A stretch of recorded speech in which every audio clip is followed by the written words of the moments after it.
Grand Rising, everybody. How you doing? This is your Coach Renz. And let me get over here and change a few things. A little housekeeping before we get started. Because I completely forgot to do the housekeepings. And to give people time to get on. I know we don't normally go live on a Friday, but we are today since we did not go live yesterday.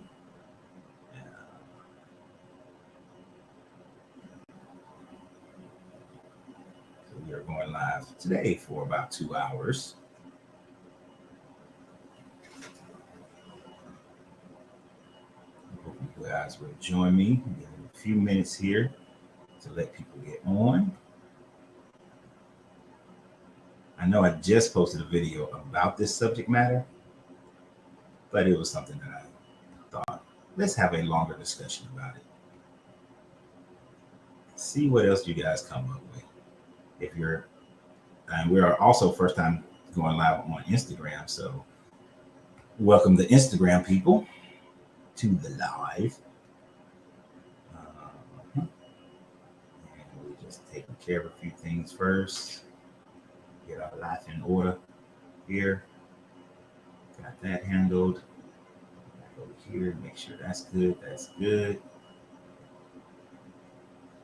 All right, we are back.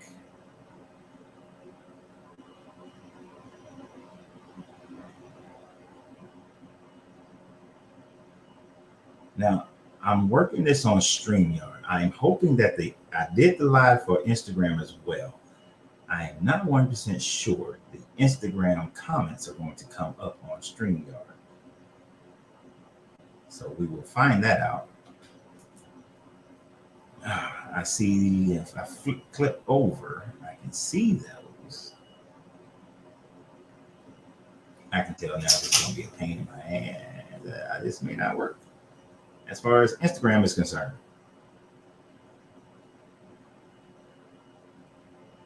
Because I did everything what StreamYard told me to do.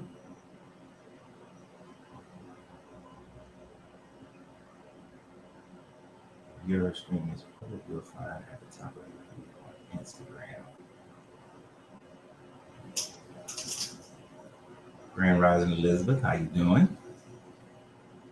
I'm glad you're excited to be here.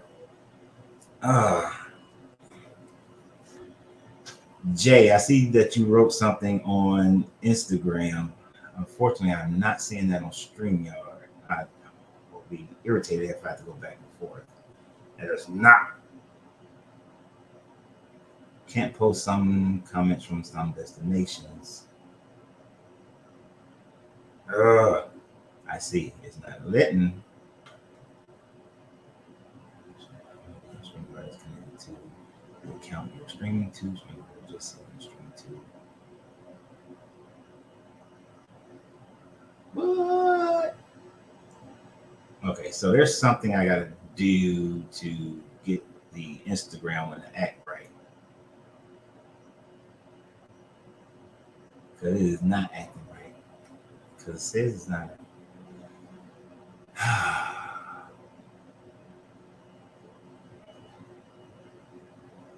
Instagram, yours is all messed up. I gotta fix Instagram. I don't think I got time to fix it right now. They're gonna have appreciate it. This was a gift from Angelina.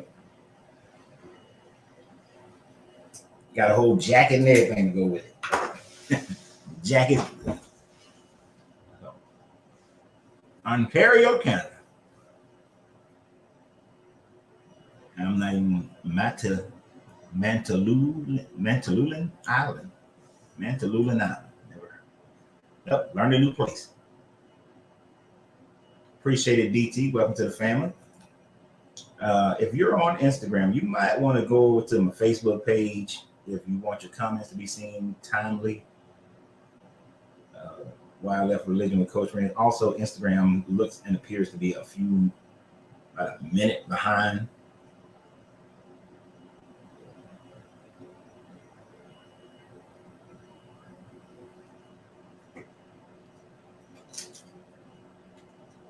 It's always deconstructing with the fact that I'm not Christian anymore. I feel free and can question things that don't make sense and feel no guilt.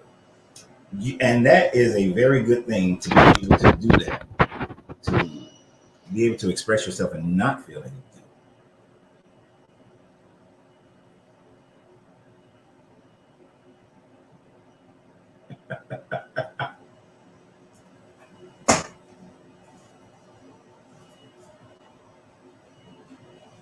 I'm right here, bro. I'm right here. Been saying this. I've been teaching this and talking about this for almost 25 over 25 years. Ain't shit happened to me. Your veiled threats. But today we're going to talk about the other side of the story, though. We're going to talk about the other side of the story.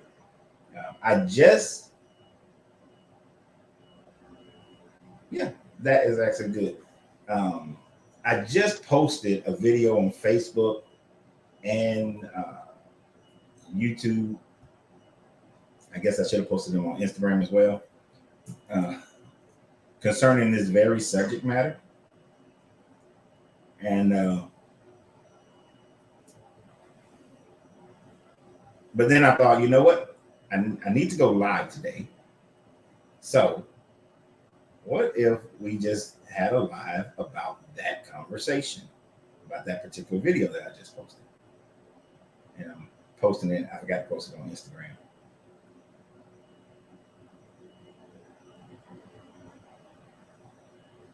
And because I want to hear, I gave an entire philosophical thought process about it, and I'm very curious as to what you guys' thoughts are as well. It's something that is not new to me. It's not a new thought that I've had. It's something that when I tell you I got in trouble for questioning, for making that statement, um, man, when I tell you I got fussed out, and I was called a Satanist and everything else because I expressed a different thought process from what I thought the devil, Satan, Lucifer, whatever you want to call him, was thinking at the time frame. And when I tell you I caught high holy hell, I caught all the high holy hells for that thought. I'm trying to see something real quick. Instagram is not allowing for any comments on Instagram to show up for this live. I'm curious. It says it's not connected to that account, but it's connected to that account. So it's only showing the live, but it's not showing the content. It's quite frustrating, if I say so myself, that it would do that.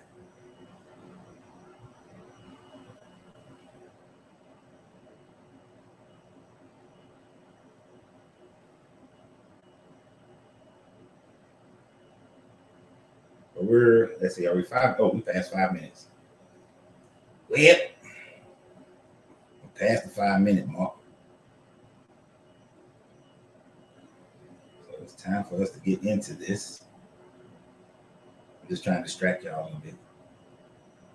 Just a little bit. Just a little bit. And we have about 2 hours to discuss this thing. And then we're going to get started.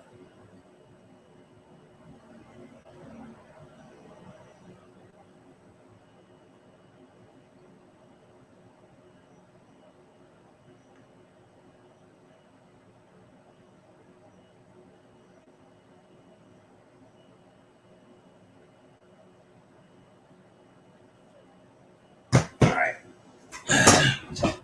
I don't know. Instagram, I don't know what's going on. I won't be able to see your comments on Instagram, unfortunately, until I get that aspect of it fixed. I won't be able to fix it on this particular podcast, but we'll go from there. So we just not to roll with it.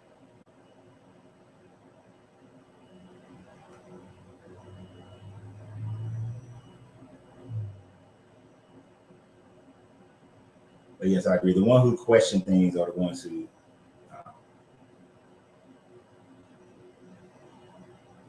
the ones who think, and they don't want religious people to think.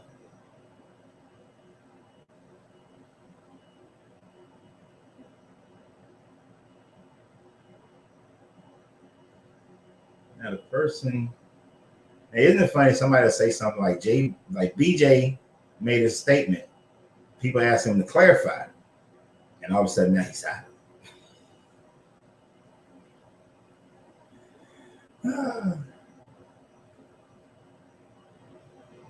Is it really? Is Satanism the creation and propagation of unnatural things? Is it really? Is it really? Or is that just the one-sided story to which you've been told, and that's what you're basing your thought process on? And let's think about it. What is a similarity to a one-sided story that we always hear? If you grew up in any country, but we're going to use America as the reference point. In America, the one-sided story is always the colonial story, the American story. Now, in that American story, a simple way of seeing this is anytime the colonists would win a battle, it was called a battle. Anytime the colonists lost a battle, it was called a massacre. So if the indigenous people defeated the colonists, the massacre at blah, blah, blah. Anytime the colonists won, the battle of whatever. Propaganda based on the one side wanting their story to be looked upon favorably. And we can see this in pretty much every country. When I did a video yesterday about the guy who was saying about the Exodus, it is true. Egypt rarely, if ever, and most of the time, we don't see any evidence of where Egypt admitted that they lost a battle. Egypt was undefeated, even though they kept losing territory. They didn't gain territory, they didn't lose territory, but they never lost. Propaganda, right? If you were to go to some of these countries where they love their dictators, probably. Well, you know what? I remember reading it when I was in Russia, and I was curious, and I wanted to get a Russian textbook. According to the Russian textbooks in the 80s, America was the evil country. But according to our textbooks in the 80s, Russia, Soviet Union, I should say, I'm not say Russia, the Soviet Union was the evil empire.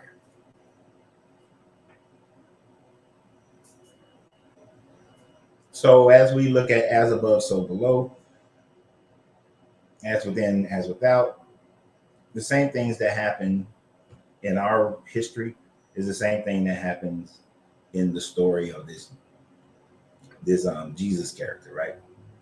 Of this Bible, I should say, right? And within this Bible, what do we see? The story that we've all been told, and I know I still want you guys to go look at that video that I did about this. Just look at it, just so the numbers happen. Just so the numbers happen. And Trauma, you're right. There's yours, theirs, and the truth. All right. Now, when it comes to philosophical things, the truth part is the most difficult part to get to. And we will not get to a truth of this on this matter plane of existence. There's no way. We're not going to get to it. So, what are we talking about here? Most of us who grew up Christian, we were told that there was a war in heaven. If you really want to find this war in heaven that the Bible refers to, then you have to look at the book of Enoch. But we know the book of Enoch is also copying what we saw in the Enuma Elish. So we know it's a Sumerian story. So we can go in multiple directions on this one, but I want to try to stay in a lane. We're going to stay in the Christian lane, okay? We're going to stay in the Christian lane. According to the Christian story that is based on the book of Enoch, there was a war in heaven. The devil decided that he wanted to be God and got a third of the angels to agree, and then revolted against the God. The God sends the archangel Michael and his army, and they go and they defeat the devil, cast him down to earth, and imprison him in the earth. No longer can he come to heaven, right? Until the Battle of Megiddo and Armageddon. Then he's cast into the lake of fire. That's the story that we're all pretty much told, right? Is that the story that you guys have heard? If that's the one you guys heard, let me know. Grand Rising Buckeye for Life, and that's the first time we're seeing that one. So welcome to the family. Wait a minute, I thought that might have been a long time ago I haven't seen.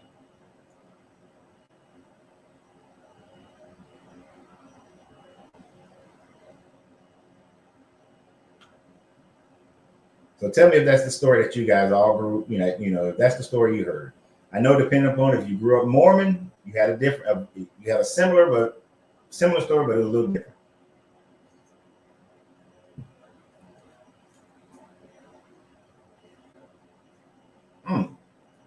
I think Elizabeth is jumping ahead of me.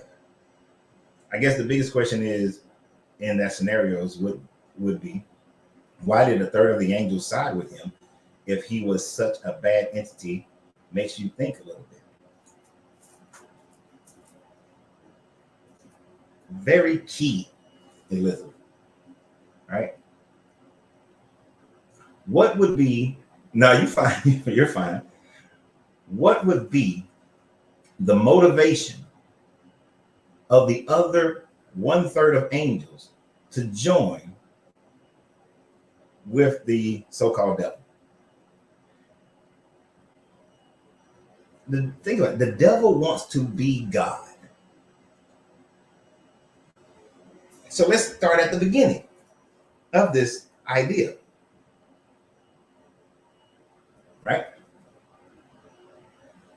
What is the condition of everything going on in heaven, supposedly, that would cause the devil to have a problem and be able to convince a third of the angels to have the same problem? This God is supposed to be the same God that we find in this Old Testament, right? And if this God created the angels, and the angels came into an awareness, came into their own agency, and they're supposed to be a higher consciousness than what we are, because they understand more things happening in the universe on the physical and the spiritual levels.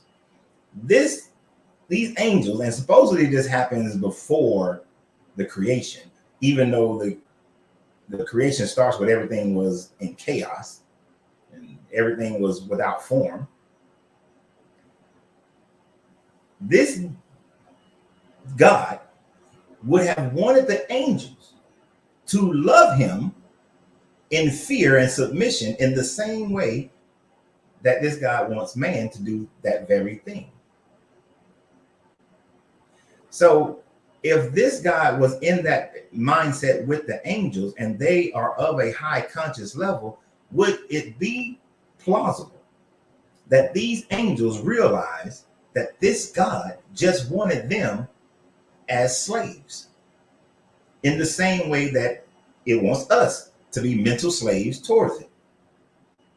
And if they had free will in the same way we have free will, would they not, in their own agency of free will, realize that this deity is enslaving them by only giving them the choice of love me regardless of whatever the hell, because I created you, so you have to love me. And if you don't love me, I'm going to send you to this lake of fire.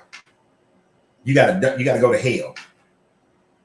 You eternally banished from heaven. Would it not be the exact same? Would they not have that same thought process?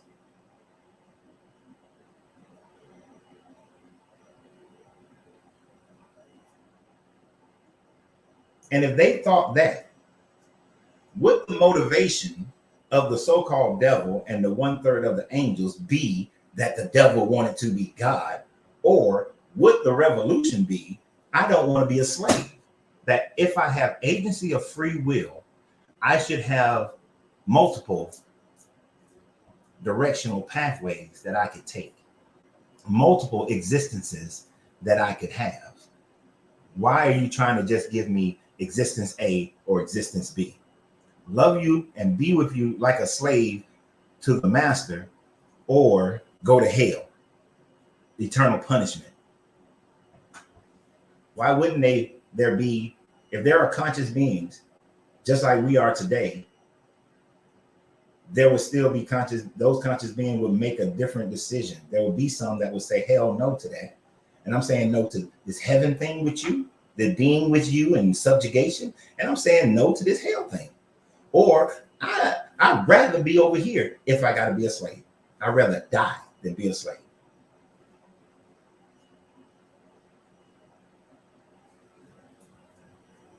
Is that plausible? Because, we just got the one side of the story.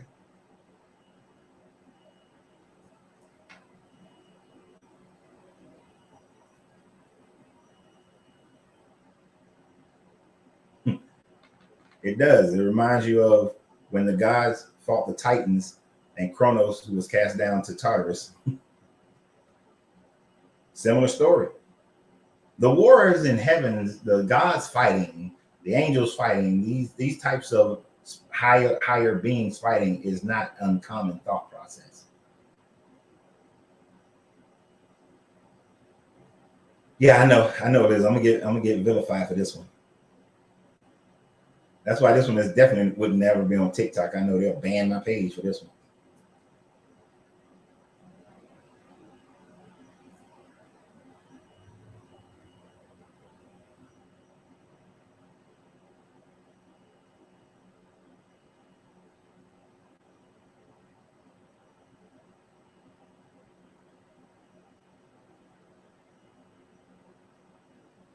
No, my sister.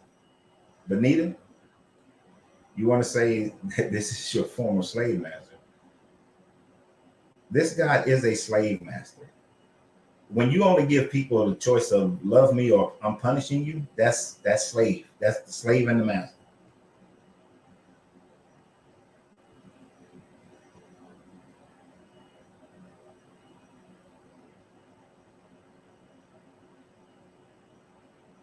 I did videos yesterday and the day before, or within this past week, I did videos talking about that very thing.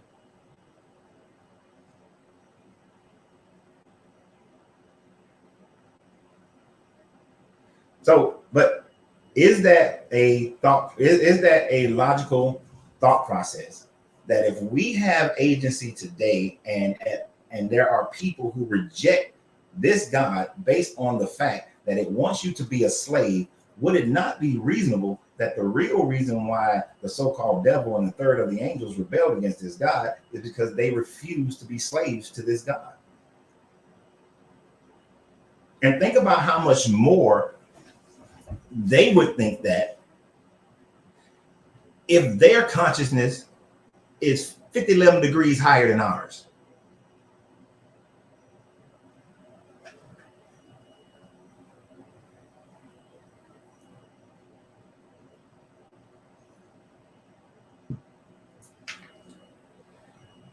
Oh, this is people like to throw this on. Your mother loved you and she punished you. She is your earthly God. But my mother also had forgiveness for me. My mother never punished me. When I went against any of the things of my mother or my grandfather or my father or anybody like that, what they never did is what your God does. There was a way of forgiveness from my mother. Your God has punished his first children, and there is no forgiveness for them. It's one and done with them. So that doesn't make that's apples and oranges. That would mean that my mother has a greater forgiving heart than your God. And if you think that's speaking in circles, then you're not listening and you're not thinking. Because if you think about it, your mother will forgive you. My grandmother used to forgive one of her sons to the point where I was like, why? But she kept forgiving him and kept forgiving him. This God doesn't keep forgiving. This God doesn't make a way for his first children to gain forgiveness. That's some bullshit.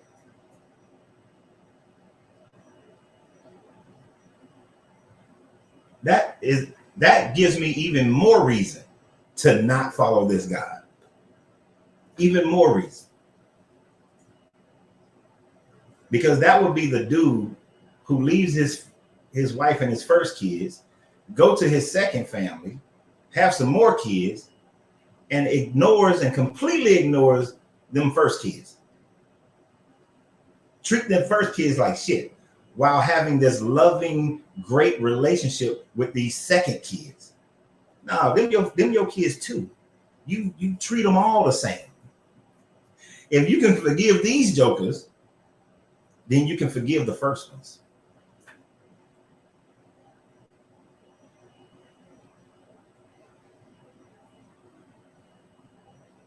So that has always been an issue, that this guy will not forgive his first kids. So why wouldn't this tyrannical God not do that? Unless he was fearful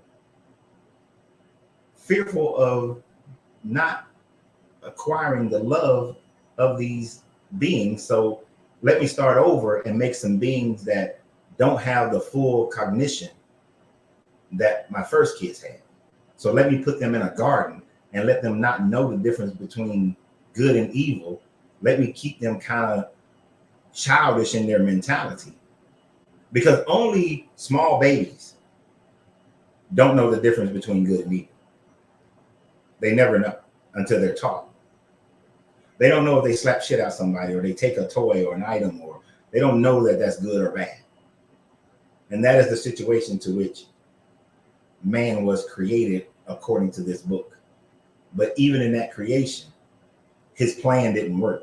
So he got all genocidal and everything. He got all genocidal and punished Adam and Eve and didn't give them a second chance. Had the same mentality towards Adam and Eve. It was a while later before he started making it where you can sacrifice animals and stuff for atonement.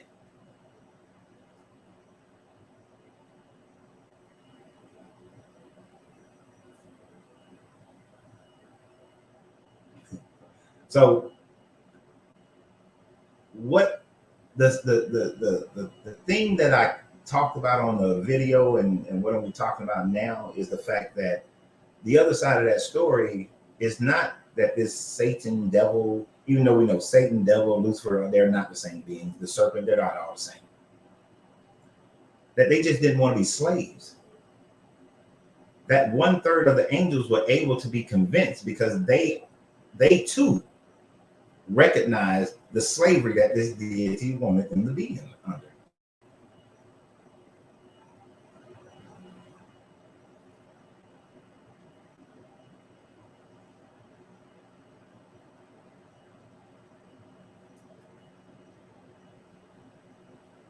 So, is the devil really a bad guy?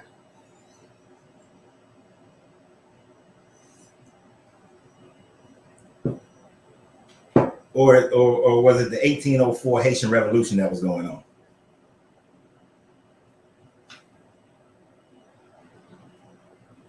I usually, these long ones, look, I'm gonna tell you, I don't normally post these long ones because it's too much.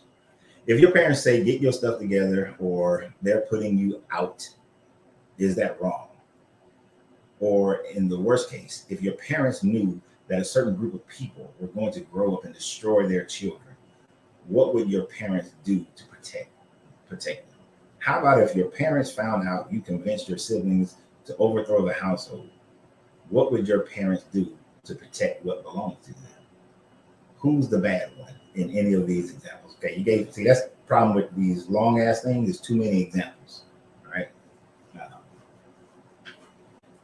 When your parents put you out the house, if you've done so much that your parents can't deal with you and they put you out the house, which I've seen that happen many a times, does putting you out the house cause you to be in a perpetual state of torment? No. I have family members who were put out the house, but yet are living a great life, built their own families, but they're not being punished by their original parent, by their parents. So that doesn't work, right? If your parents knew a certain group was going to grow up and destroy their children, what would your parents do to protect them?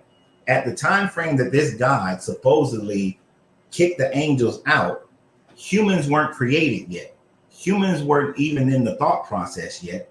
So therefore, he gave them a continuous and eternal punishment without worrying, without the setup of us. So that example doesn't work. Apples and oranges. Because no. He banished them. And if he was truly trying to protect us from them, they would not have the ability to deal with us. You understand? If I'm a parent. If I don't want my kids, and I knew these people were going to destroy my kids, I wouldn't put my kids in a place where those people can have contact and access to my kids. But what you're saying is that this God put us in a place where the ones he knew would try to destroy us would have access to us. How much sense does that make? That's some piss poor ass parenting. So that doesn't work either. And how about if your parents found out that you convinced your siblings to overthrow the household? What would your parents do to protect what belongs to them?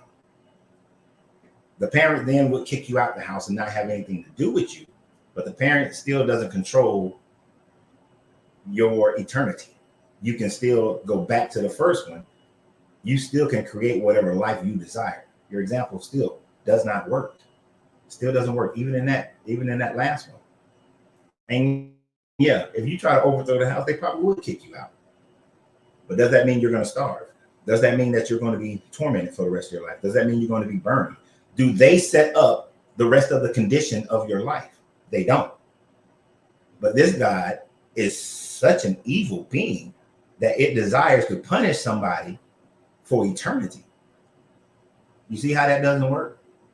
Those examples don't work, my guy. It was a good attempt, but it doesn't work. Not even slightly.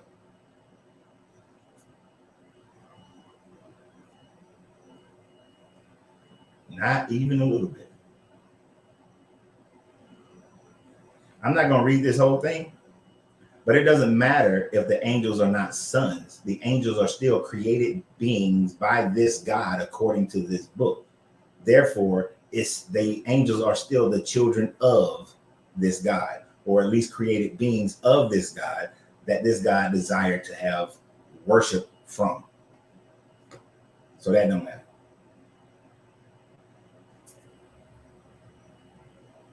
And you're just typing in what people believed. People forget that some people suck at parenting, and this God sucks at parenting.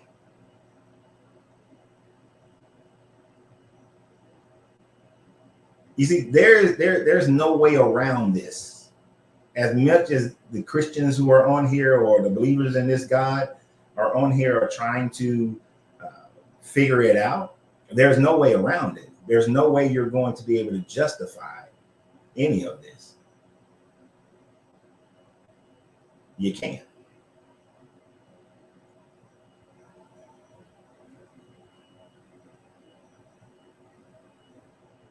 What was this? Christian women in our area is tormented by the thought that she's responsible for her daughter's behavior, and she's going to have to answer for it. Religion can make you unrealistic.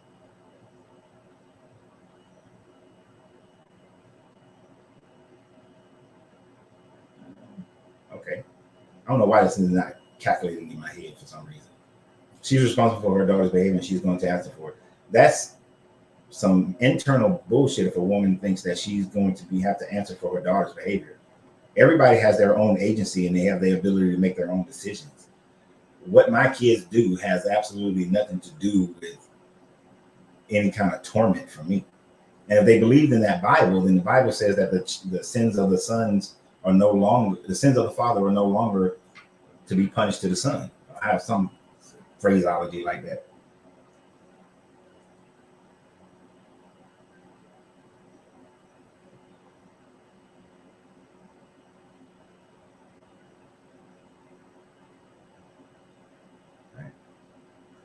But so that was a thought. So we have that agency ourselves where we can decide. This God of the Bible doesn't decide our eternity.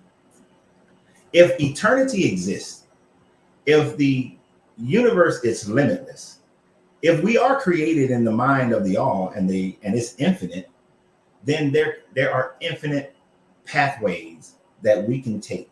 There are infinite experiences that we can have. There are infinite mindsets and infinite existences that we can have.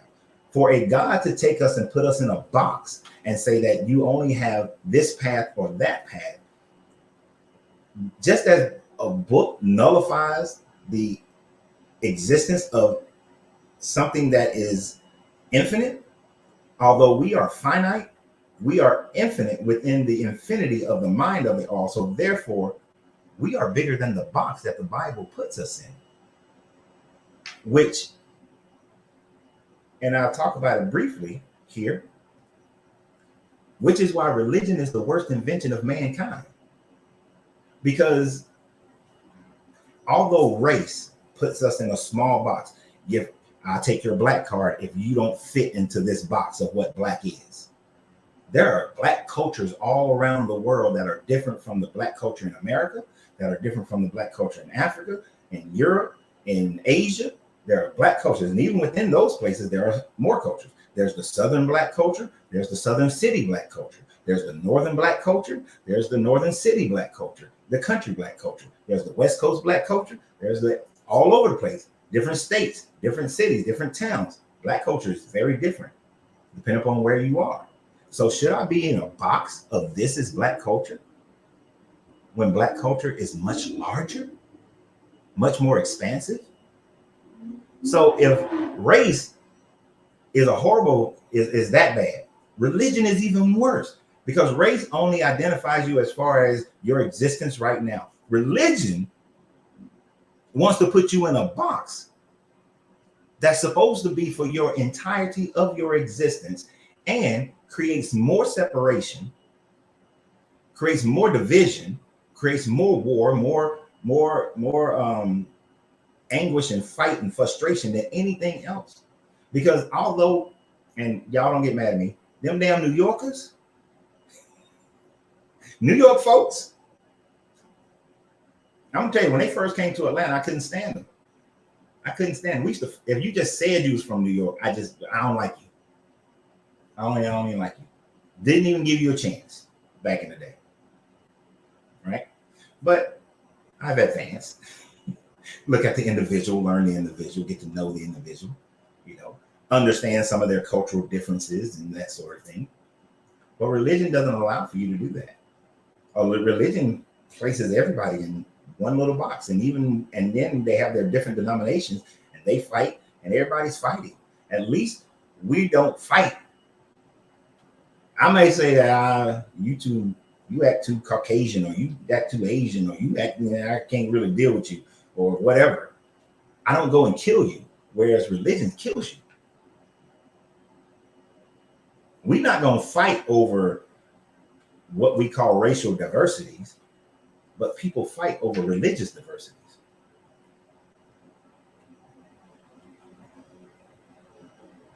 All right, I got way behind, so I'm going to skip all the way down.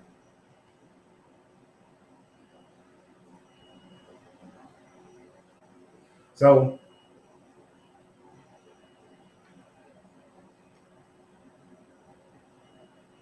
what?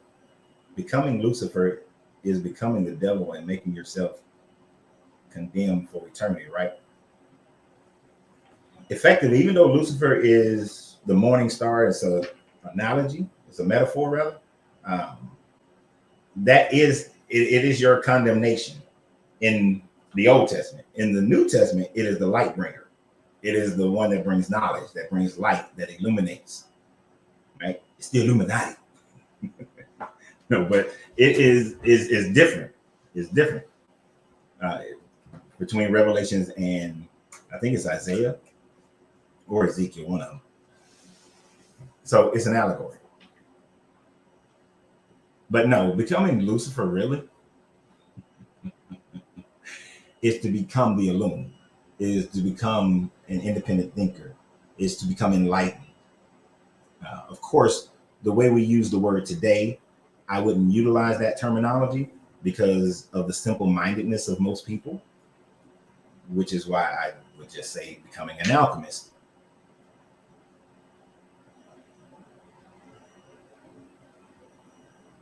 Yeah. The morning star, which is the planet Venus, which you'll see wherever Venus is in the morning, that's where the sun will rise. And it looks like Venus falls in the sky, but it doesn't. It's just an optical illusion. So it is that's why it's a metaphor. It's an astrological event.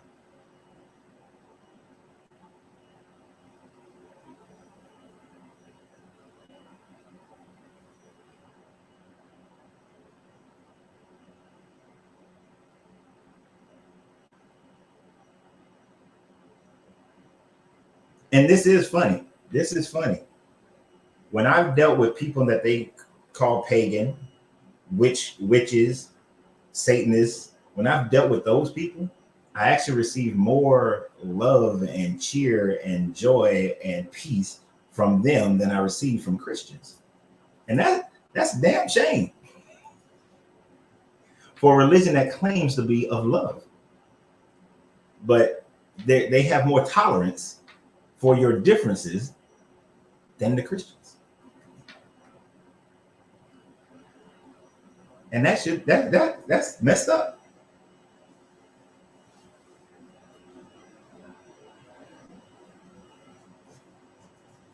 So when I look at this story, I look at the other side of it. I think that the other side is more appropriate. I think that the Christian side is simply propaganda to keep people in fear.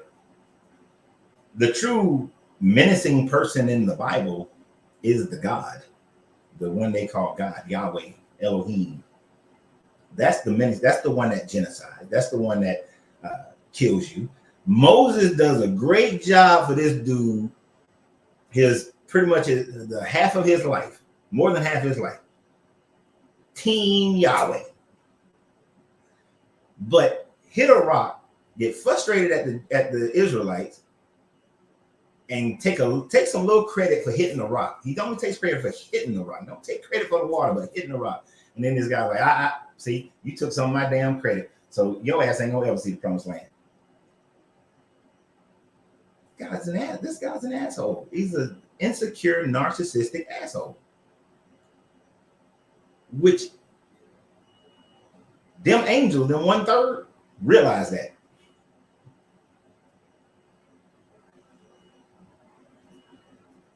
Had to realize that. And decided that they'd rather not be in the presence if they have to be a slave.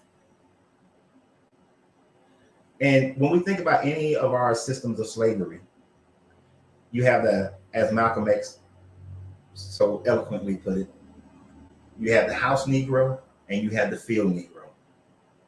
The house Negro doesn't mind being a slave, desires to be a slave, speaks more connected with the master than they do themselves. House is on fire, they're the first one to try to put the house out. Come on, we got a good house here. We got a good house here, boss. While the field Negro despises his master. The field Negro said, let's get out of here. Let's revolt. Let's get away from them. Let's go to where we can have our own agency. And the field Negro will tell on the house Negro. The house Negro will tell on the field Negro. The house Negro is Sambo, the one that tries to make sure that the field Negroes stay in line. That's this God and the angels. The 1/3 is like, let's get out of here. Let's separate from this dude. Yep, the ballad and the bullet. I love that speech. But let's separate. Let's get away from. Let's have our own place. But not. And even worse, this God has done like 1804, the Haitian Revolution. Okay, you separated. Okay, you left. But we're going to now put an embargo on you. We're going to now make sure that you can't sell and you can't trade. We're going to make sure that you stay in abject poverty. We're going to keep punishing you, Haiti, because you took from us the ability to enslave you. So I'm going to consistently and continuously, up until this day, punish you. And that's what we see in our own world. That's the same mentality of this God. I'm going to punish you. I'm going to keep you enslaved. I'm going to keep you from ever being able to be independent. Not, all right, fine. You left. You want to create your own country. You want to rule yourself. Hey, do your thing. You have the authority. You have the ability. You have the free will to do that. Nope. I gave you free will so that you have to choose me, or I'm gonna punish the shit out you. That's this God. And it's not crazy that this God is this way, because man created this God. This God is a man-made creation. I know we are suspending our facts to go into the disbelief and accept that this story is a reality. But in doing so, we see how evil this God is.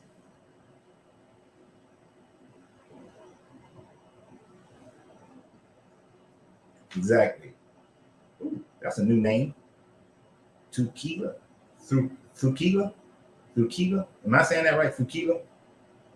But the ultimatum is very insane.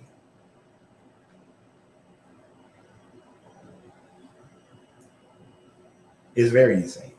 I remember this one time. I gave this girl I was dating the ultimatum. I got cussed out. And rightly so. Got cursed the hell out as well as I should have. And this guy with his ultimatum deserved to be cursed out. People are always saying, oh, if you face this guy, what you gonna do then? Cuss his ass out. Cuss his ass out. Because according to y'all, it's a him. According to the Christians, it's a him. He gonna get cussed out.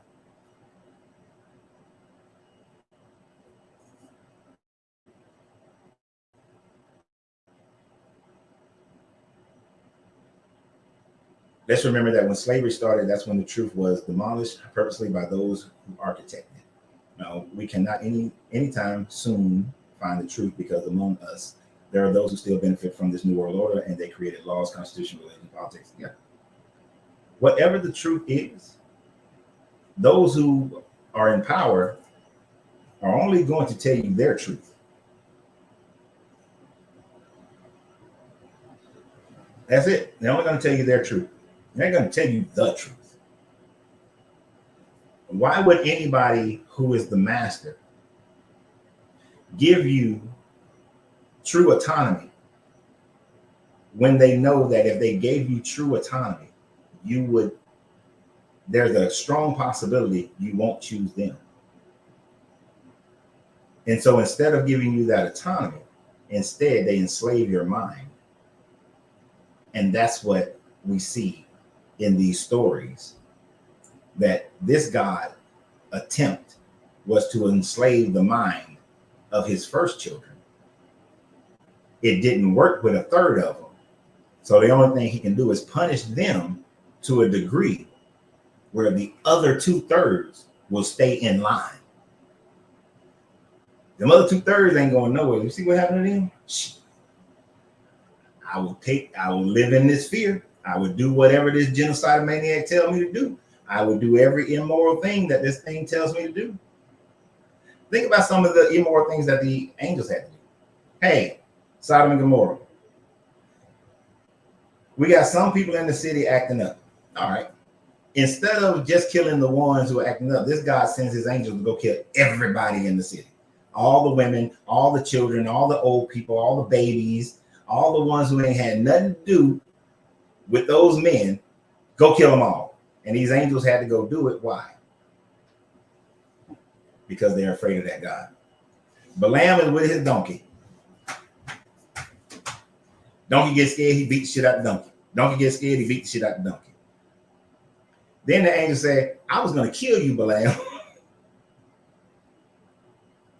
Why are you killing him when a donkey is acting unnatural? Because you are being all mystic and only allowing the donkey to see you.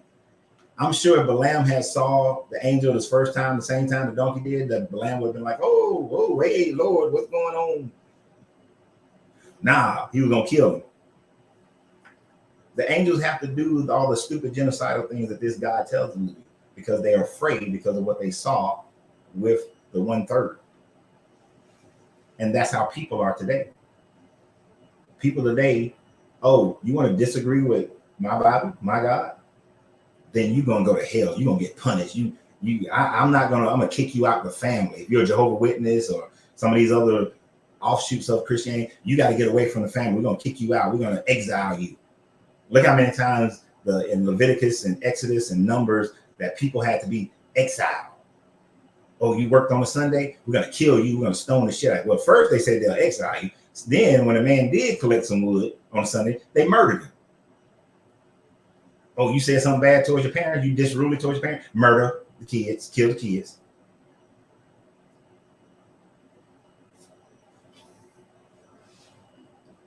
This guy taught his people, the humans, that if people act outside of the will of this God, that they are to be murdered.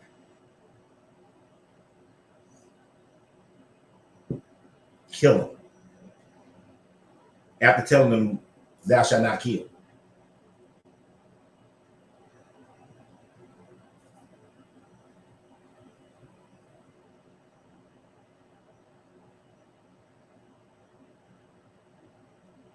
Interesting. How much would the narrative change if God had more of a hands-on approach to the genocide he put on his angels? His angels think people would have actually wanted to. They still would have followed him out of fear. They still would have followed this God out of fear.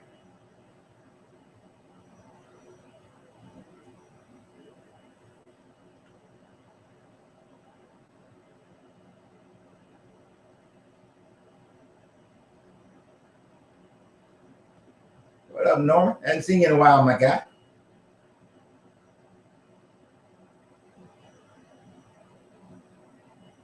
I don't know what the trap mania is. What is that?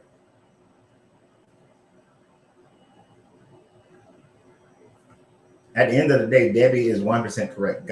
Man created a psychopathic God. This God is a psychopath and is created by man based on how psychopathic men were at that time and how much they wanted to control people and keep those within their tribe in fear and keep them together.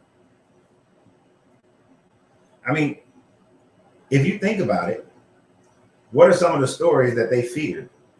The incident at Peor.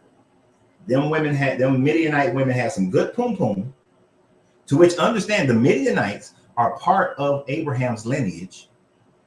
I was going to talk about that in another video, but they are part of Abraham's lineage. So the promise that God made that I will make your seed more numerous than the sands, the Midianites were part of that seed. But because they worship a different God and these men started worshiping a different God because they had that good pum pum, Moses killed all of them. Moses sent 12,000 people to go kill all the Midianites, Abraham's children. He went and killed. Because I got to keep y'all from going off and being with somebody else, from having the agency of your own to go and worship some other God and decide that you want to worship whatever God you want to worship. You want to follow whatever customs and lifestyle you want to have. Nope, I'm going to kill you. Oh, y'all got a golden calf? Kill 3,000 people because I got to force y'all through fear to stay with me and stay in my collective of these so-called Israelites. That's the mentality of this guy. Got to have y'all there. And then this guy goes and, oh, y'all complaining about this manna, this insect or bird shit that y'all eating? Oh, okay. I'm going to give you 1.4 trillion quails so that y'all are sitting up here stuffed to death.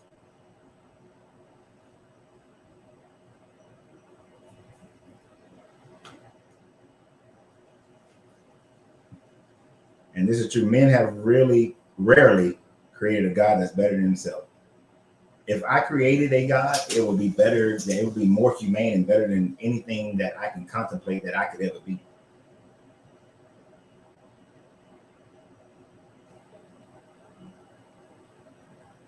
When slaves are taught to be sick because they want to get away from the master. Okay, that's what the trap mania is. Gotcha. Learn new word today. New word, day word.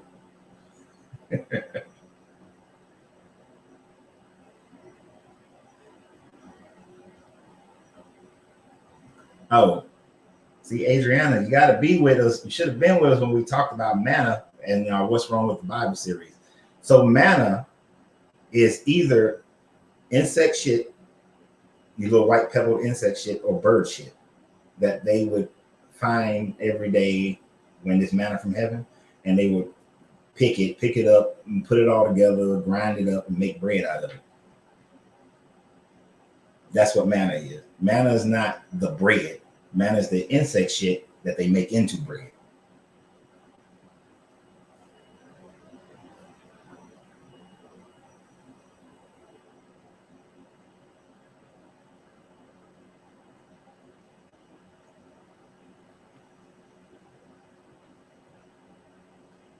That's why folks need to have Bible study, not a spiritual church sort of way.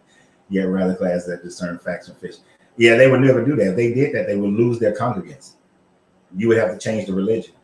And spirits have no religion? Yes, they do. And that was the problem, though. What is religion? Religion is believing in a God, worshiping that God, having rituals to demonstrate that worship of that God, and having rules that that God imposes on you. If the angels revolted against this God because he wanted to force them to worship this God, perform the rituals, and live in fear of this God, that's religion. There's no separation between this idea of religion and relationship. Relationship doesn't mean good. Relationship is like a hammer. I can build a house or I can kill somebody. Abusers have relationships with the ones that they're abusing. That's a relationship. It's not a good one, but it's a relationship. This genocidal God is having a relationship with the Israelites throughout their little history, but that relationship is not always good. He punished them to the point where you have people eating their own babies, and then they had an argument about eating the babies and wanted the king to force another lady to boil her baby. And I can't remember if in the story he made the other lady boil the baby. But that was a punishment that this guy said that he was going to do, and then wound up doing it later on.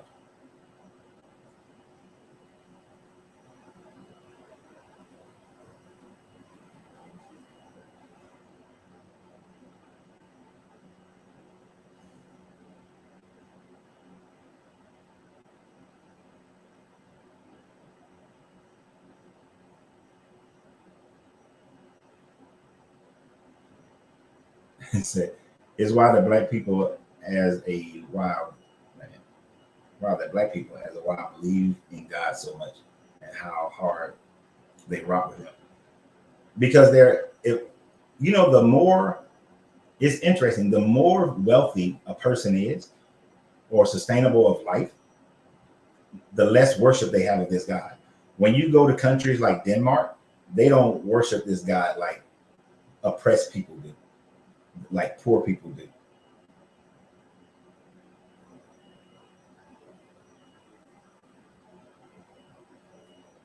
But we have more of a reason not to worship this God than damn near anybody else. Africans, Indians, Asians, indigenous Americans have more of a reason to not worship this God than anybody else. The people who should be the most devout to this God should be Europeans, because they win it. They were winning. They've been winning for a long time with this God.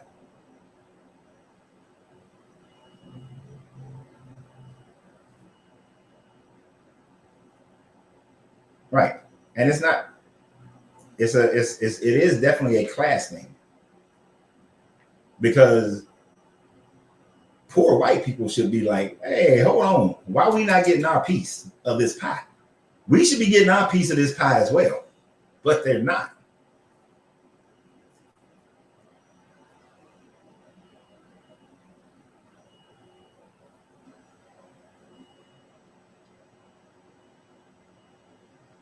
Right. And God is for the weak-minded person. Definitely for the weak-minded person. This is why, one of the reasons why I love the Kabbalion, because when the way it describes the all is not this emotionally based or driven entity. It simply creates because it created. It does not require worship. It does not have rules and rituals. The only thing it demonstrates is this is the universe. This is all that is it, that you have in your existence. Utilize it to grow as far and as wide as you choose. You have complete free will and agency in the mind of the all, according to the Hermetics. That is why, if I do accept that there is an intelligent designer, that would have to be the closest thing to that. Because any other system, maybe Taoism. So the Hermetics and Taoism are the only systems that I know of that allows for you to be self-determining without a punishment of hell, other than the one you create for yourself.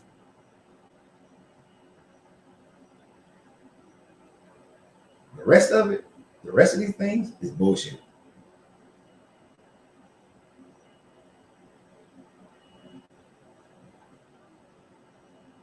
The term God in reverse equal. No, that's just Americans playing word games. It has nothing to do with nothing. That's Americans playing word games.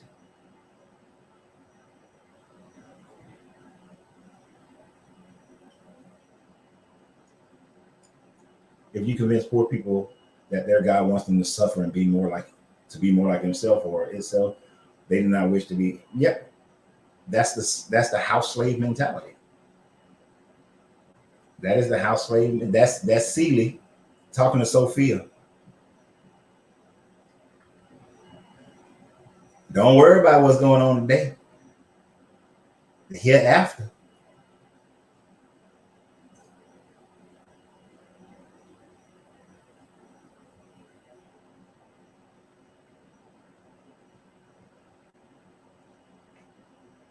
Stephanie, Grand Rising young lady, said she used to go to church, worship, praying, all that, and nothing happened. Because the only sovereignty of a God is the God inside of you. You know, and let me preface this with this. I always get these messages from people saying that, well, I'm gonna choose my God because you don't provide any answers, you don't show, you don't give us purpose or all this sort of thing. The purpose is the one that you choose for yourself. That's the purpose of life. Choosing your own destiny, your own life.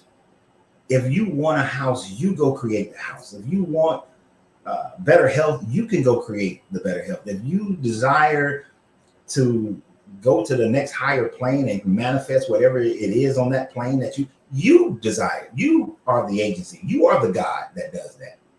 Not some other God, not some other deity. That is your purpose. This is why I end every video, for the most part, with you got to free yourself to be yourself because your greatness is non-negotiable. Good journey, good vibration. Because once you take up your own agency and realize that there is not some deity that is going to punish you if you don't follow it, then you are the determining factor of every aspect of your existence, no matter what that existence is in this life, the next one, the next one, the next one, the next one. You are the one who decides all those things. That is your purpose. That is your being. That is who you are. But you cannot become free of that if you believe that you have to follow some deity and its rules and laws and regulations in order for you to have freedom. Because no matter what religion you follow, there is a punishment if you don't believe and follow that God and perform the rituals. You can become a Muslim, you can be a Hebrew Israelite, you can be Indus Valley, you can be any of those religions. I didn't say valley, just Indus. You can be any of those. There is a punishment if you don't believe in that God. That's not freedom. That is not free will. That is not free choice. You have no agency whatsoever. That deity has taken your agency. You are just a puppet, a mindless puppet at that point.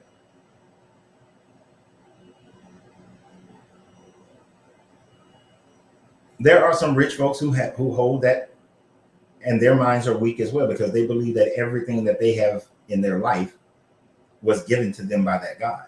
And they've been taught that. In the Old Testament and in the New Testament, really it is saying that the more wealth you have is an indicator of your righteousness and belief in this God. That's how you got your wealth. So there's a spin to get the rich people too. Yeah, and people look at the servitude as a blessing and cherish that. The only servitude that's a blessing is when you serve other people. That's it. You serving other people, but even in that servitude, there's a gain for yourself. When I was working with this guy, with Michael and his program, his day with my day wheel, we would always start out somewhere in there saying that if you want people, in order for people to give to you, show them how much you care about them. And both of us were military, and that's something that we teach in military. If you want your soldiers, your Marines, to be loyal to you, first show them how loyal you are to them. So even in servitude, there is your own gain from it.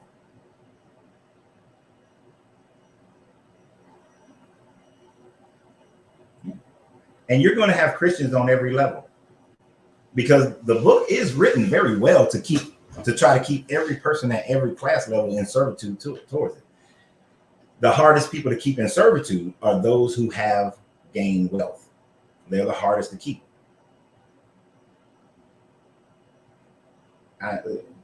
It costs zero to believe in God and Jesus. If you die and there's no heaven, you lose nothing. But if you believe in him and you die and there is heaven, you will become a fool. So you guys should rethink twice.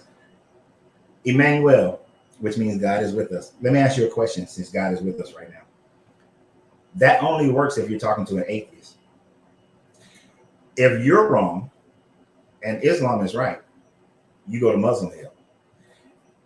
If you're wrong and Indus is right, which is older than Christianity, you come back and have to retrade and do this again in a lower caste, being in a lower income level, economic level, societal level, and have to go through more hardships, basically a hell on earth.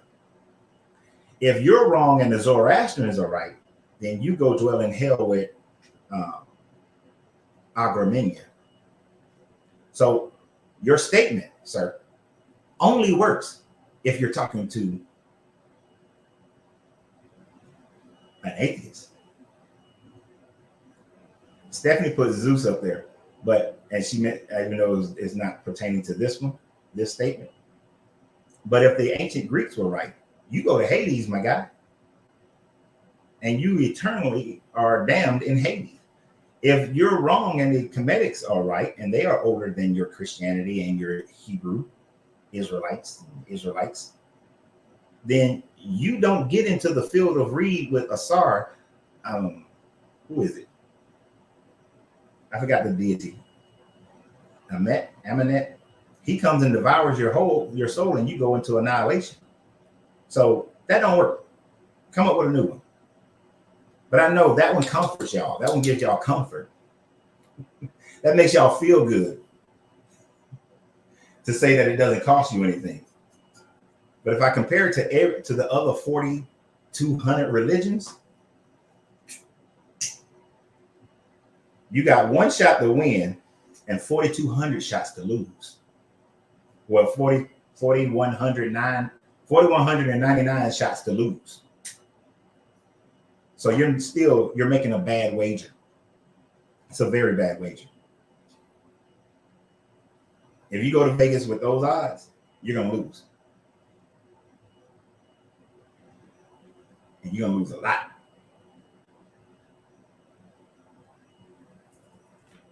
Yep. And yeah, that's called Pascal's wager.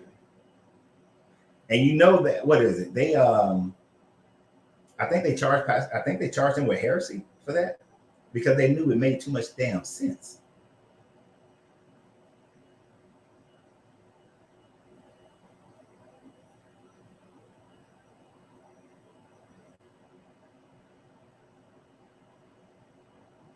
What's this? Your journey needs attention. How you travel it, that's what matters. Just use your heart. Yeah. And that's all that matters is your journey, how you use it. My journey is based on one of the main philosophies of my journey is treat people how I desire to be treated myself. I do not want to be stolen from, so I don't steal. I don't want to be murdered, so I don't murder. I don't want my family members to be murdered, so I won't murder somebody else who might murder my family members. I treat everybody the exact same way I desire to be treated myself. And when I'm wrong in treating somebody a certain way, I fix it. And I don't just fix it, oh, God, forgive me. No, I'm going to go fix the situation. Like if I go and LaQuinn lets me borrow his car and I wreck his car, I'm going to give LaQuinn my car until he has another car. Or I'm just going to give him my car and then I'm going to have to go get me another. That's why I'm not going to borrow LaQuinn's car.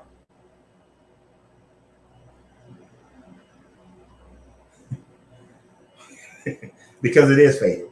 It goes black and then it fades into the brown.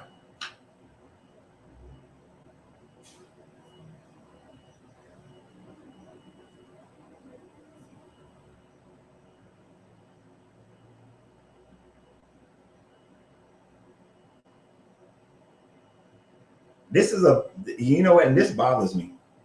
There are homeless vets who supposedly fought for our freedom. They publicly advertise us to honor them, yet they are still homeless. And American Bible thumpers from all walks of life preach daily that this is a Christian nation.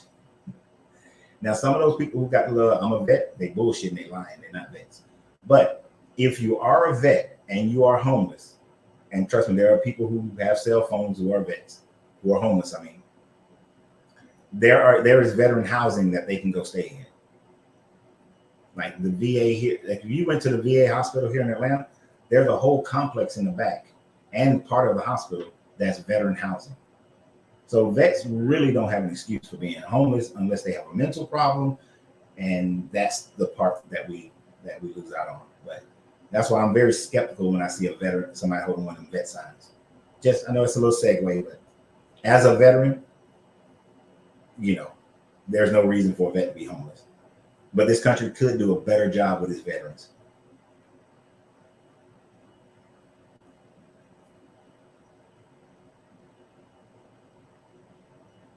Right. You live in Colorado, you're on your own journey.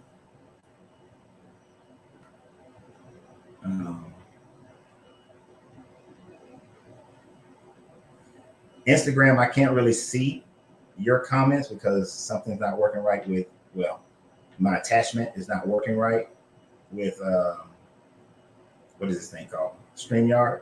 So I click over every now and then to see what y'all are saying. Yeah, I'm on IG. I decided to add IG to the StreamYard, but I got to do something different the next time so that y'all comments pop up in the mainstream over on StreamYard. So forgive me for not seeing all you guys' comments. But you can easily go to my Facebook page and that way we'll see your comments.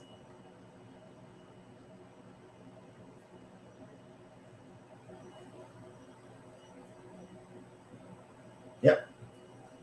Antonio said he came from the SDA background, and they say that the judgment will come based on your 7-day worship. Right. If you don't honor the Sabbath, that is the main thing with 7-day Adventists. If you don't honor the Sabbath, then your ass is going to hell. You can be doing all this other stuff, but you got to honor that damn Sabbath. And Ellen G. White made her predictions, her prophecies, so-called prophecies, that the world would end before she dies. Yet the world didn't end before she died. So then they went and renegotiated what her prophecies meant. And that was one of the reasons why when I looked at the SDA, I was like, nah, that's bullshit. Because what does their own Bible say that if you want to test a prophet, or in this case, a prophetess, let them make their prophecy, see if it comes out to be true. If it's not, then they weren't a prophet or a prophetess. So SDA should have been disbanded after that. But they had too much control and power by that time frame. Jehovah's Witness said that once there are 144,000 Jehovah's Witnesses, then that's when the end will come. But then when the end didn't come when they had 144,000 Jehovah's Witnesses, they renegotiated that prophecy to say that, well, the 144,000 will be those who are sealed, and the rest of the Jehovah's Witness will be the ones that live on the new earth, and only that 144,000 will be in heaven. A failed prophecy. That shit should have been disbanded. Jesus said that the world will end before that generation would die. He meant that generation that was alive that day, because they were talking about when Nero comes back, because they thought Nero would come back, and it didn't work. So Jesus was a failed prophet. That religion should have been disbanded.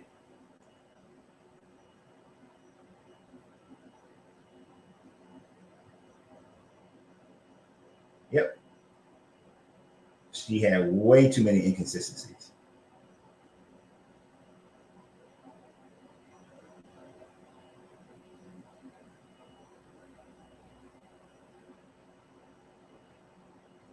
And then, do you know why, Yoshi, they practice Christianity on the wrong day? Is because when Constantine when Constantine organized Christianity at the Council of Nicaea, there was only two things that happened, even though people have made up a bunch of other bullshit. But the two things that happened was, one, all Christianity will fall under the Orthodox, and they will take the Nicene Creed of believing in the Trinity. And two, their worship will be changed to Sunday, because that's when the majority of the Roman Empire worshiped their gods, was on a Sunday. So they renegotiated the time frame of his birth, of his death, rather, his crucifixion, death, and rising, to make it fit on Sunday. But when you look at 3 days and he died on that Friday, it's not 3 days. It should be like Tuesday or Monday or Tuesday, one of them days.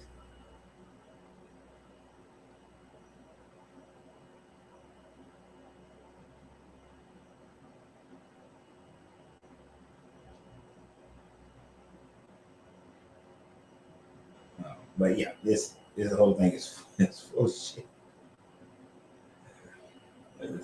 When this religion, Christianity, started about 5,000 years ago. Christianity's only been around for about 2,000 years.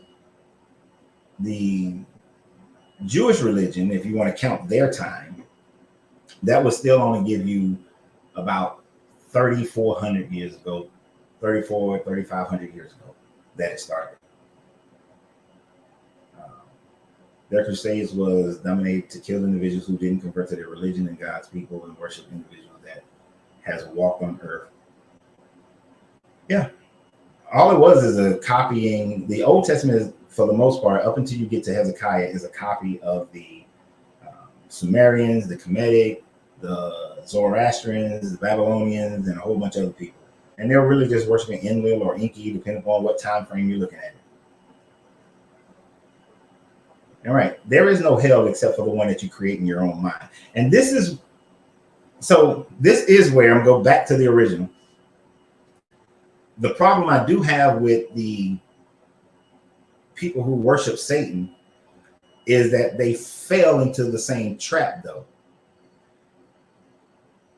They will say that the 1/3 came to their own consciousness and reality and recognized that there was another consciousness that was more powerful than their own, but yet they believed that they had to worship this deity, and they believed that then they had to worship their leader, the Satan, and they believe that they go to some hell. We manifest our own hell. We manifest these are our own worship. I would go as far as to say that the Satanists created who they call the enemy, which is the God of the Bible. They created that God, and its mannerism, instead of recognizing that mind, that consciousness that they viewed as more powerful than them, doesn't require worship. If they had understood that, then there would never be the creation of the idea of hell, even for them. There will be no idea of we got to fight an enemy, because there is no enemy to fight except for the enemy you create yourself. That's the only enemy that you have to fight, is your own fear, your own anxiety, your own fear, your own guilt, your own shame. That's the only enemy. There is no enemy outside of yourself. There's an African proverb that says something to the effect, if the enemy within, if there is no enemy within, then the enemy without can do you no harm. I don't know which tribe came up with that one, but I had this book that got lost in my collection. That was a list of a bunch of African proverbs, but that proverb is the truth. The only enemy you create, the only enemy that exists, the only hell that exists is the one you create for yourself. So even for the Satanists, they created their own hell, their own enemy, their own evil God that they are fighting against, when there is no evil God to fight against other than you.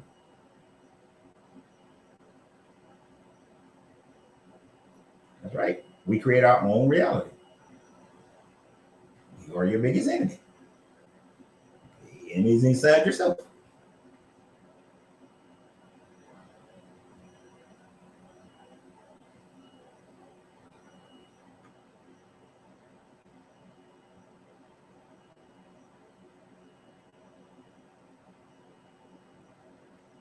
Now, there are no angels and demons in the sense that we have created angels and demons. Because I accept that our consciousness can dwell at higher planes of existence, there may be other consciousness that exists that dwell at higher planes, but they can't do shit towards you or against you unless you allow it. And when you think about it, everything that people call miracles, or everything that people call distresses or evil, everything that is good or evil, is created by somebody's will. It is not created by anybody else's will. A storm is not evil or good. It just happens. It's just a force of nature. So when Katrina came through, Katrina wasn't evil and nobody made it happen. It's just a natural thing that happens. But people viewed it and gave it some type of agency that it does not have. Right?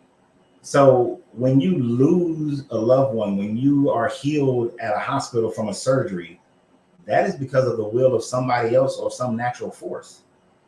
It ain't got nothing to do with some deity or beings. It's you or nature. That's it.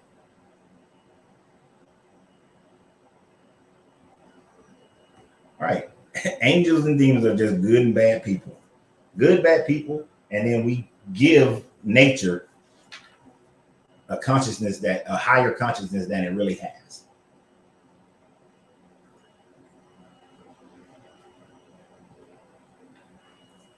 I really didn't understand why God didn't destroy the devil and the disobedient angels at the time, seeing as how they destroyed and killed the people in the flood for the same reason. Because it can't. If this God did exist, this God would be all things, right? So with the all is in all, but all are not the all. It can no more destroy evil as it would be able to destroy itself, because the destruction of evil would be a destruction of itself because of the duality in the creative mind. Everything just is, and since things just are and have duality, you can't destroy one over the other, right? You can't destroy darkness and only have light. They work with each other. The light can only go as far as it is visible within the darkness. The James Webb Telescope, because the universe, we've realized that the universe is faster than the speed of light. So therefore, there are galaxies and energies that are giving off light that is outside of the known universe of where we can perceive the light, but those things exist, but they are darkness to us. Doesn't mean that they're not there, just mean that we can't see them. But there's balance in everything. There's duality in all things. This is the law of polarity. Everything exists on a pole. It just depends on where you are on the pole and what your ability to view the pole. If there is an all, our ability to view the all is too far to the right as well as too far to the left, right? So let's think about the law of vibration in that one. If something is vibrating extremely fast, it looks still. If something is vibrating extremely low, it also looks still. It is the same thing. Looks the same, but it's different because it has a different vibration to it.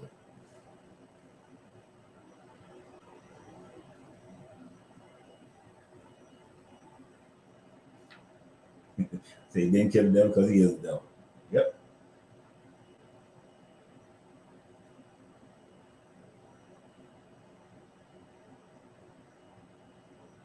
What? No, what did you say? Heroin is a powerful substance. Just saying. It can heal you or it can kill you. One or the other. It has duality. I don't know if that's what you meant.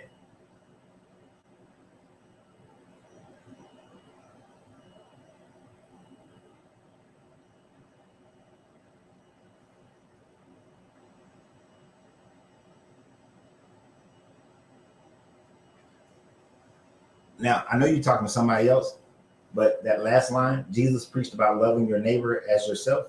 This is true. But he also preached about despising your mother and your father. Is not your mother and your father your neighbor? And also, does it not tell you in the Old Testament that you are to honor your mother and father? Just saying. Jesus wasn't all good.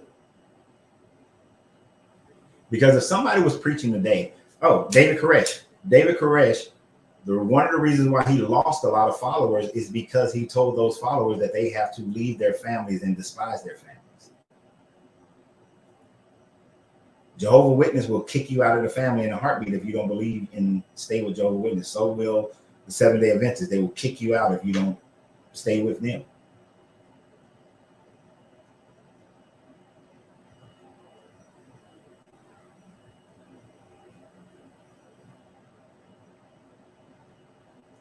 Hurricanes are just, or so-called bad weather, just the Earth's immune system cleansing itself.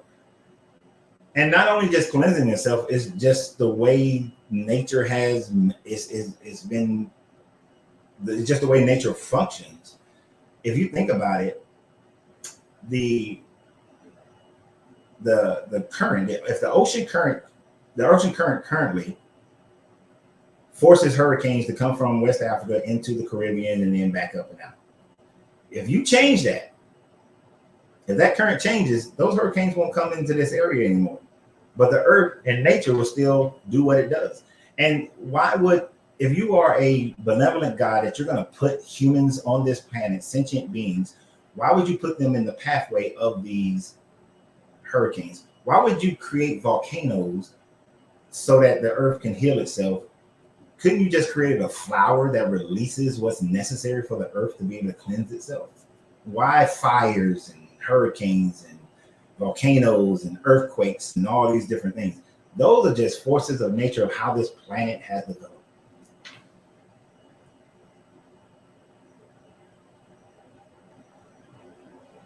In my mind, the finite then wouldn't be correct to say those who wrote all of this had that mindset, that own mindset.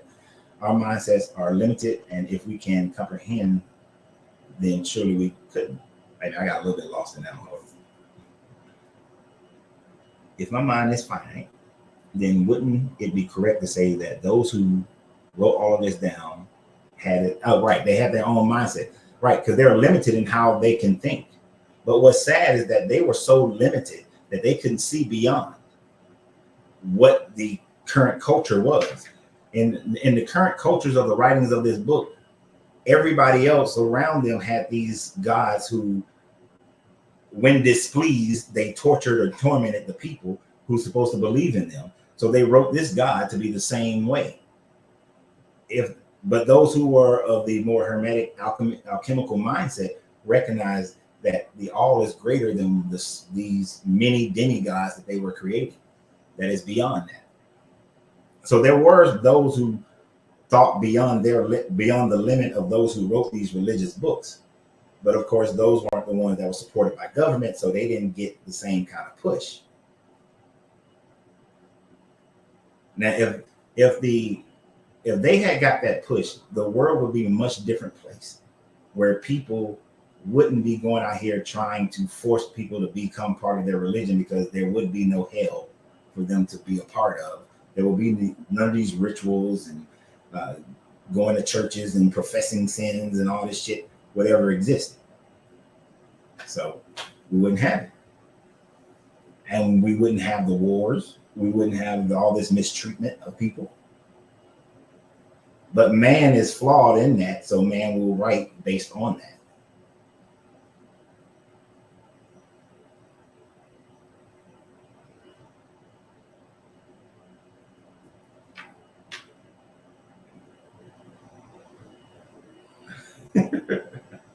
Well, nature not having a disagreement at the moment, I would love for it to warm up yet. Is nature and you having a disagreement, or the fact that you chose to keep living in a place that gets cold? Nobody is forcing you to live in Washington State. You can move. Look, my thought process is that humans weren't built to live in cold natures. But we expanded into there because we developed technologies that allow us to live there. My happy ass believe that we need to live where we can walk around butt ass naked year round and not die because of the weather. That means we are tropical creatures. Every other plant, every other living thing on this planet lives perfectly in an environment to which they were initially brought into this existence, except for man. Lions will never migrate to damn Washington or Alaska. And polar bears will never migrate to the equator. They die. It's not where they live. Can't survive. Now, if they did over time slowly migrate, their bodies would adapt. So adaptation is a real thing. But humans ain't adapting like, you're going to grow a whole bunch of damn hair. If we didn't have the technology that we have, if humans did live up north, they'd be some hairy ass, thick skinned beings.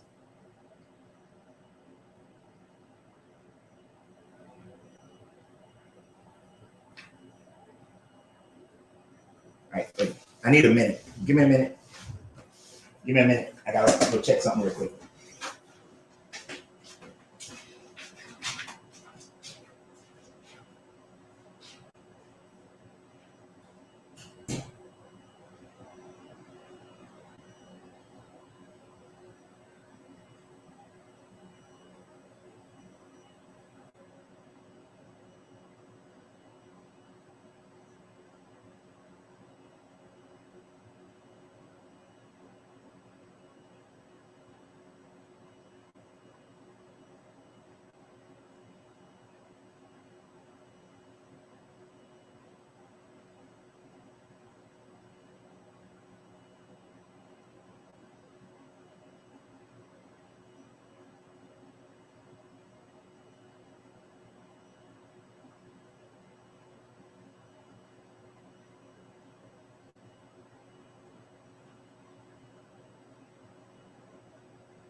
All right, here I come. I'm back. Thank you for that.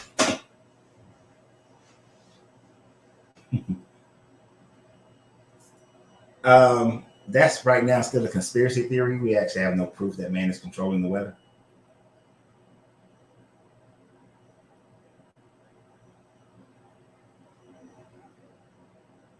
Yep, and I understand that. You can choose to leave, but I know a bit about your story, so I know why you're still in Washington State.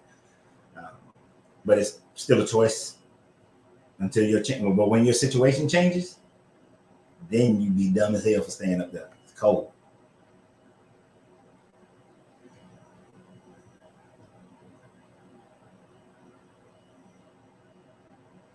Let me check Instagram right quick. Nope, they haven't said anything new. Instagram, just a reminder if I didn't do something and it's not showing me your comments on the main feed.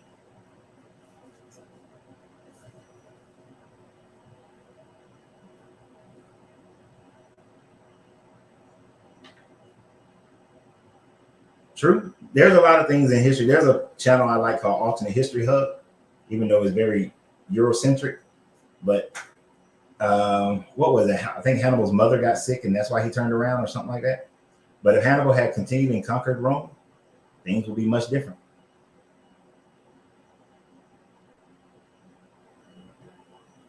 Where about are you, Albert? The reason why I'm asking because this summer I will be in Washington State for a few days. I know there's somebody I know where most of y'all are over there on the coastline area.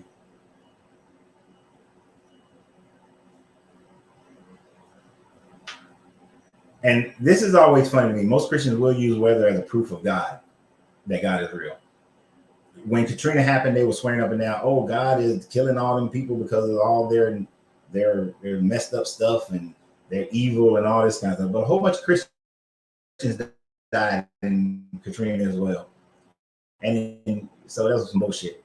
And they'll use that over and over again, and they continue to use that. "Oh, the Euphrates River is drying up," or they'll say it's dried up, and it's not dried up yet. And man is the one that's making the Euphrates, for the most part, dry up below Turkey. Well, below Syria. Syria, the Euphrates in Syria and Turkey is perfectly fine. That's because they built dams.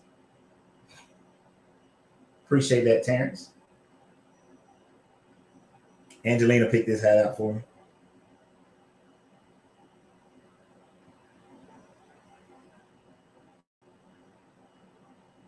So you're in Kent, Washington. All right. So I'll let you guys know, because me and my brother and another guy riding motorcycles from Atlanta to Spokane and then on to Seattle and then back this summer. So I'll let you know when we're there. I'll let you know the plan. So if you guys want to meet up, I know there's somebody in Tacoma, and I know Brian W is somewhere near Seattle as well.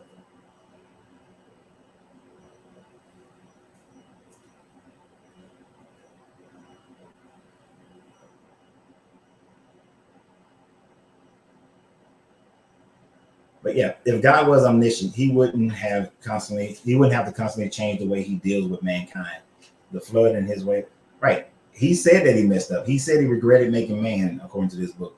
If he was omniscient, then there's a bunch of things that are in the earth or created that he would not have created, knowing the damage it would do and the destruction that would happen. If he knew that creating the angels would cause the third to revolt, and then creating man, and man would become corrupted, and man wouldn't stay in worship of him either, then what would have been the whole point of doing it? It makes no sense. He would have created a perfect world, a perfect universe. If I was God, I would have created a perfect universe. There are aspects in this planet that I would have never created, and they have nothing to do with nothing. Think about malaria. Why create mosquitoes that have this short little lifespan, but yet they go and give malaria and kill all these people, whether they believe in you or not, whether they're faithful to you or not? It kills all these people. That makes no sense. None whatsoever.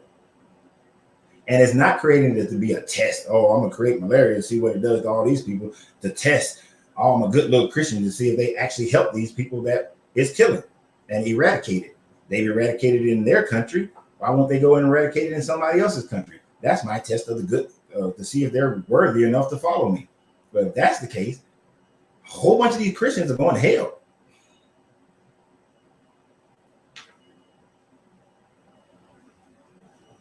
How many miles is that? Hell, I don't know. Oh, you know what? I did look it up the other day. Because I personally will be leaving from Wilmington. My brother will be leaving from my brother and KJ are leaving from Atlanta, and then we'll meet like in Knoxville and then make the rest of the trip. But it was like 2,900 miles, some shit like that.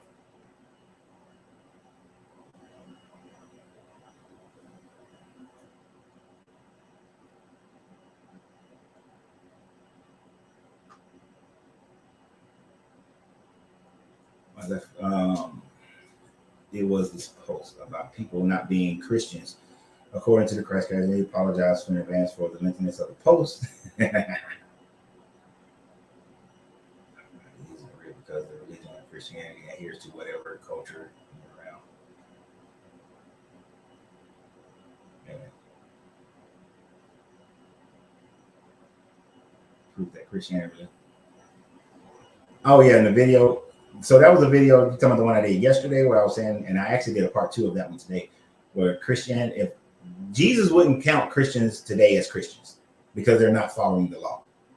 You know, he clearly stated in the writings that they attribute to him that he didn't come to abolish the law, but to fulfill it. And the only thing he fulfilled was being a human sacrifice, right? Didn't fulfill nothing else. He's not in the line of Aaron, so he wouldn't fulfill the Levitical priesthood. It wasn't the Levitical priest that killed him, and his blood wasn't splashed against the altars and all that stuff for atonement, or he wasn't burned, rather.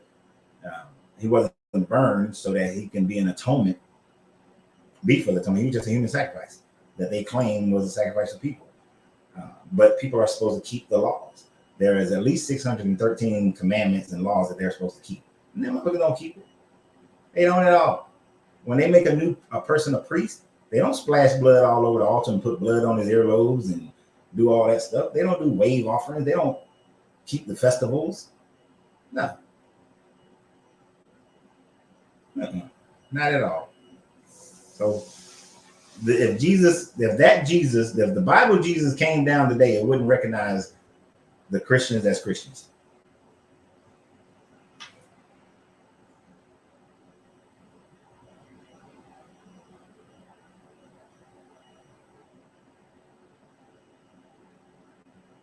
Nope. I'm glad you're not angry. There's no reason. Sometimes I get frustrated with the Christians, but anger, no.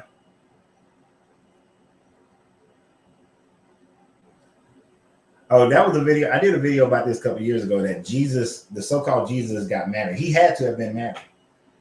If they called him rabbi, and at that time frame, and still today, if you are a rabbi, you have to have a wife.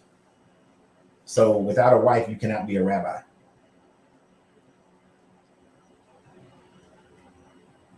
This is one of those excuses that Christians try to use. Say Jesus wasn't a Christian. No, he wasn't. Jesus was Jewish.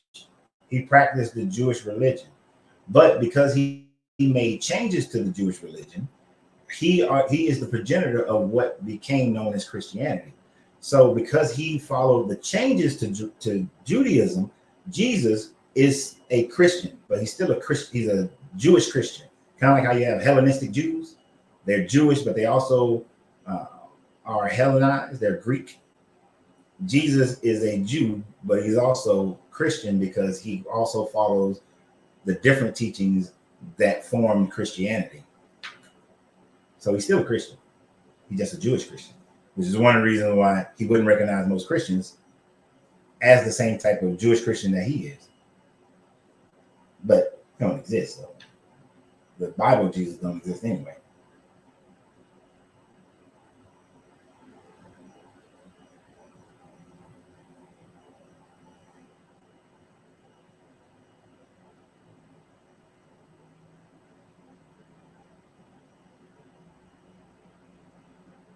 What's up with you? It's nasty, but it's part of their nasty ass rituals of doing those sorts of things.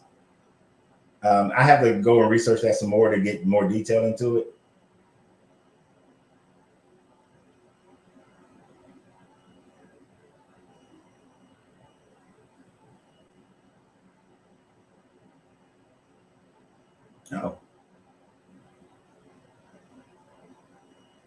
Oh, okay. So you give, thank you.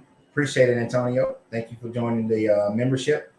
And if you join the master and above, then there are private videos that you will be receiving.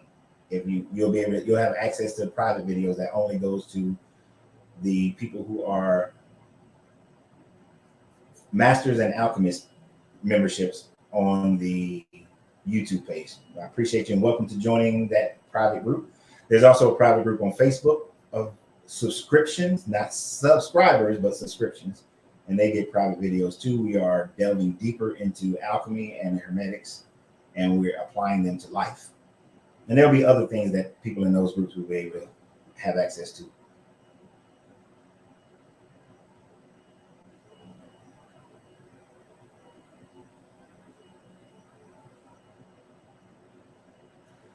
Isus is okay.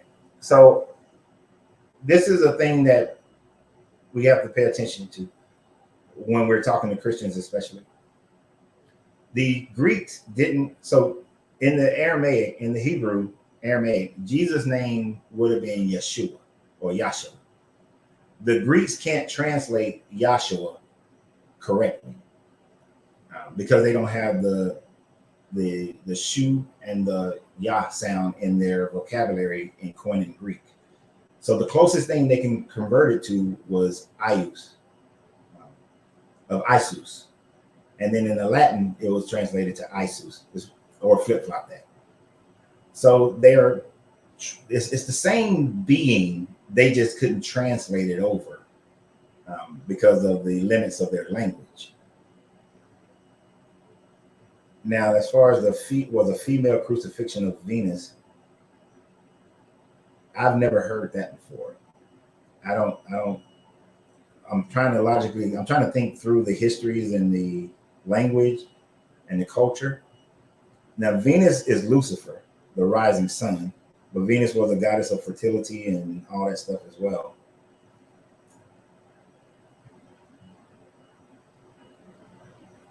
And she does fit with, I think you said something here. The Roman goddess Venus does fit with some of the aspects of Inanna. I don't know who Cybele is. And Asherah was El's wife, but she was a Babylonian Canaanite goddess of fertility and the mother goddess of Baal and Yahweh.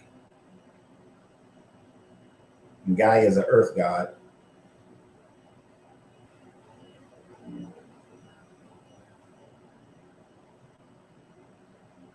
So what is left after one stops believing in the narrative? Very good question. If you wanted to deal with reality and not another religion, because any of the other religions are just going to lead you down the same path of a similar narrative. But the only thing that then exists is the natural forces of the universe and the mind of the all, and your mind, your consciousness. Heaven and hell is what you create. Manifestation of life after this is your creation and nobody else's creation. You actually, where the Satanists mess up in this idea of the devil side of the story, is that they give away their agency, even though they are breaking away from that of this evil God that they are fighting against, not realizing that they have complete autonomy over themselves, and so do you. But you have to strip away so many emotional and physical blocks in order to do so. And until you strip those away, you're still kind of trapped in this cycle of belief or reincarnation, so to speak. But you create your own narrative based on just the reality of how the universe functions.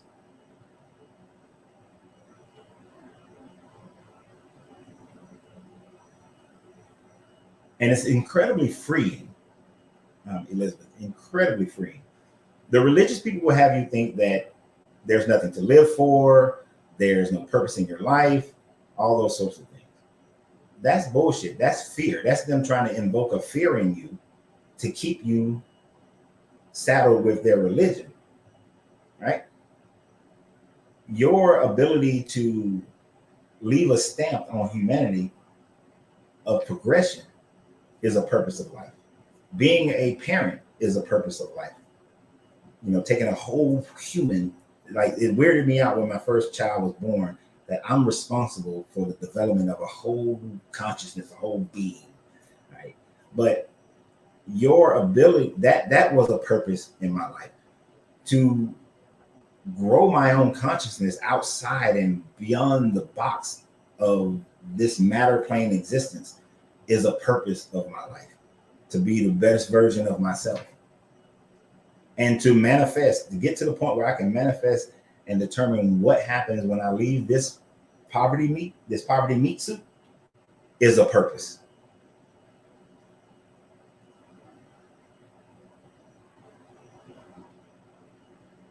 If the gospel authors weren't eyewitnesses, then who was there to record what Jesus actually said? We blindly accept the stories. You're accepting the stories that were created from what the Roman government decided to create. When the Roman government decided to create a more docile version of Christianity.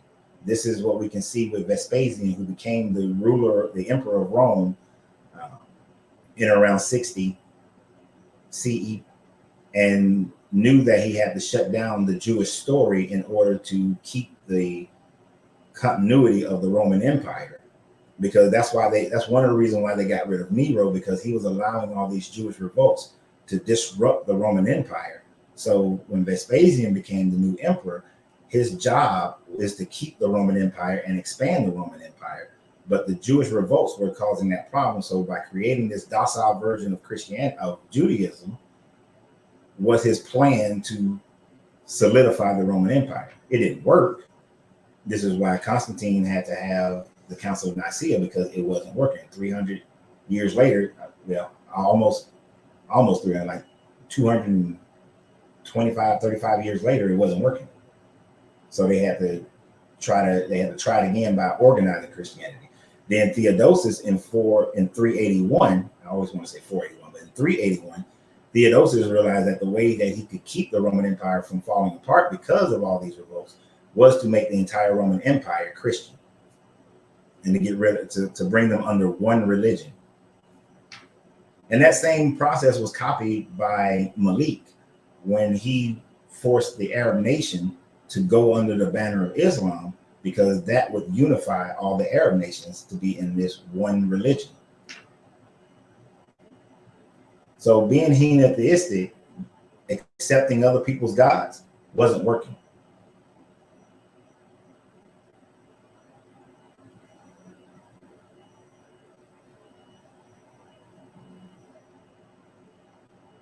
Hold on. I saw something.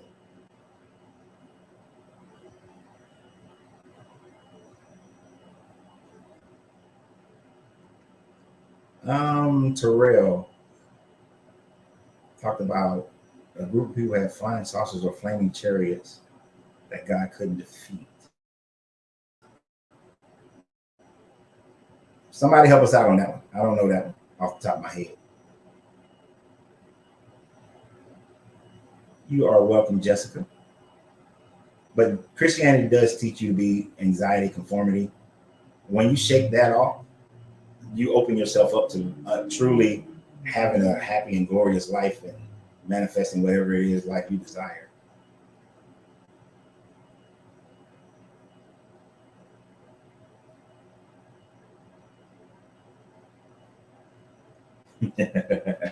Okay.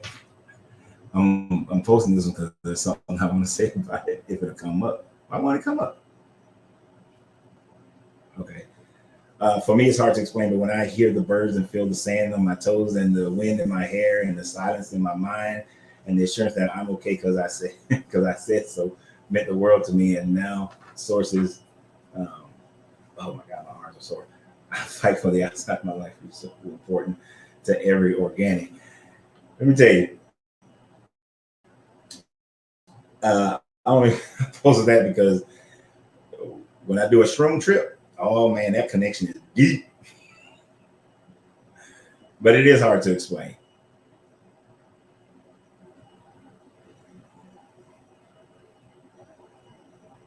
And you're going to get both sides of the story on this one. The U.S. is founded upon Christianity. It is somewhat founded on Christianity, but at the same time, it was founded on a democracy.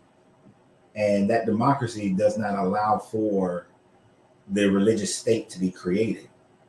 They almost, when they was trying to make George Washington the king of America, and that would have made America a theocratic state, which is one of the reasons why George Washington didn't run for president again, because he didn't want America to become a theocratic state.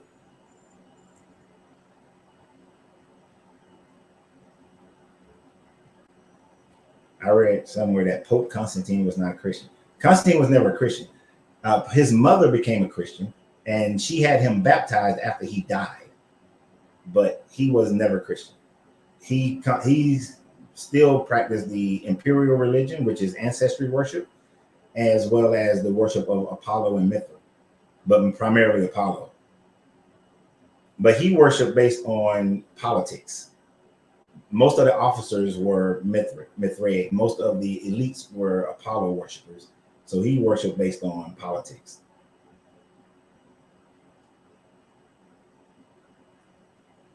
Okay, let me skip down to the bottom here.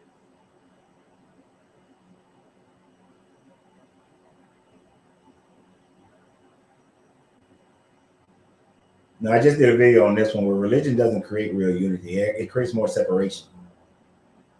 Oh, wait. Somebody said something about the chariots.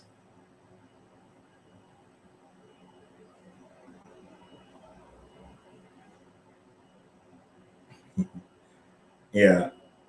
Now, I don't know if they're spaceships. I think that they are simply, for me, this is just me. I think that there was a civilization that was very well advanced that existed before the last ice age, which was 25,000 years ago.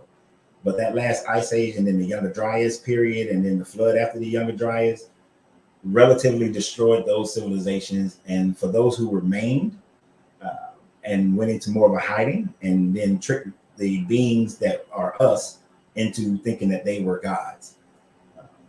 Many of your War in Heaven stories comes from or resemble the Enlil and Inkies and the Marduks and Enlils fighting on their flying ships in our sky. But I don't think we've been visited from beings from another planet. I think that these are just pre-existing civilizations that just had high technology.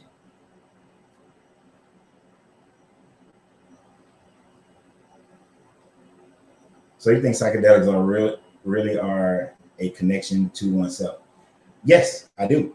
I think if they're natural for one, but if your mind is prepared for it and your emotions are prepared for it, then you will. But even if you're not prepared for it, you're going to go deeper inside yourself. But if you're not prepared for it, you're going to see what people will say the shadows of yourself, and you will have then a bad trip.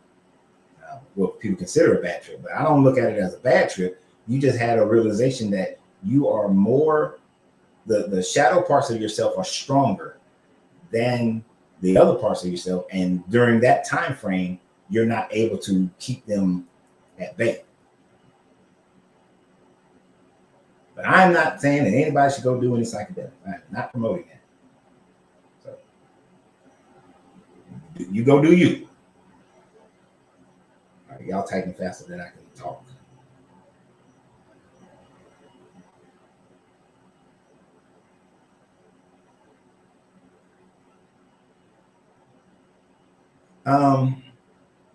It's not so much Constantine converting temples. One of the things that Constantine wrote in some of his letters that they found is that Constantine said that if you're going to build if you're building a church, you also need to build a temple to the imperial religion. So he gave money for them to do that. But the majority of money that was given to take pagan, as they would call them, temples and convert them to Christian temples was actually paid for by his mother and not so much him. But most of, if you go to like Rome, the Mediterranean, you'll see a lot of temples that were either Greek gods or Roman gods or whoever, depending on where you are, whatever deity they believed in at that time frame, that were converted to Christian ones. And then when Theodosius came into play, he converted like all the rest of them over.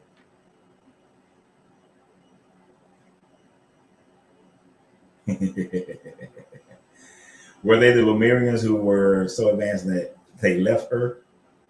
Those who stayed went into hiding. I don't see any information about the Lemurians. There's no evidence, I should say, of Lemurians leaving Earth. But Lemuria would have been, if it existed, was at such a low sea level that the overwhelming majority of Lemuria would have been flooded during the Younger Dryas flood when the sea levels rose 400 feet. Now, we have proof and facts that the sea levels rose 400 feet about somewhere around 12,000 years ago. So Lemuria, Mu, Atlantis, all would have been flooded. Plus, most of the coastal world would have been flooded, meaning that there was a lot more land at the time frame. And since just like in today's world, where the majority of people live near the coast, 400 feet in sea level rise, 400 feet of the sea level increasing would flood a vast amount of land mass on the planet today. Like Florida is gone. Atlanta would be coastal. Well, maybe not Atlanta, but Macon would be coastal. But it will flood. Like New York is gone. Philadelphia, all them cities near the coast, they're gone. You know. So imagine if all of that happened, the world is flipped upside down now. You know, the ones who do survive, you know, and here's these humanoid looking things. We're gonna mess with them, and they would think that we were gods. Kind of like the people in the Sentinel Island. They would think that we were God. They were worshiping airplanes.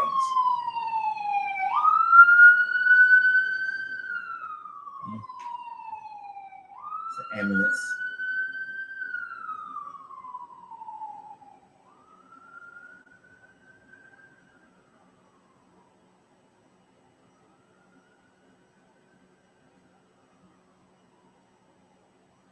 Yep.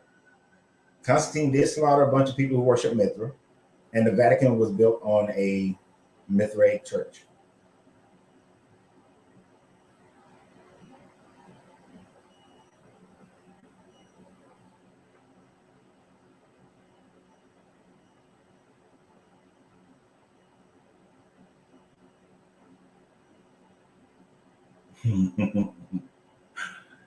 We're not going to get into a flat Earth discussion, but it's a thought. But we've discovered other planets and other Earth-like planets, but they're so far away that we would not be able to get to them. That's why. So any spacefaring civilization would have to have technologies that either fold space, or they would have to be able to travel at such speeds in order to reasonably visit another planet and go back and all that kind of stuff in the lifetime, that their technology just will have to be so advanced. Now that's possible. I'm not saying it's impossible. It's possible that there's a wormhole or some type of folding of space or something that allows them to travel these great speeds in a short period of time. Some kind of subspace conduits or something. If you can tell, I love Star Trek, so I'm using Star Trek terminology. But if they came and seen Earth and all the resources on Earth, I'm thinking they would just take it. They would have taken Earth by now. We would not have been allowed to develop, but just take the shit and subjugate the shit out of everybody.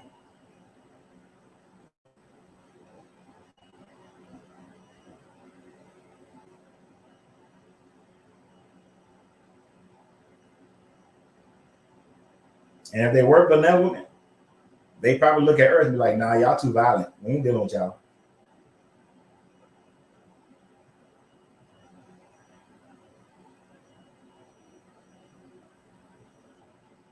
My husband had a question. Are there any religions that have not been the direct result of the death and destruction of other peoples? Any religions that have not been.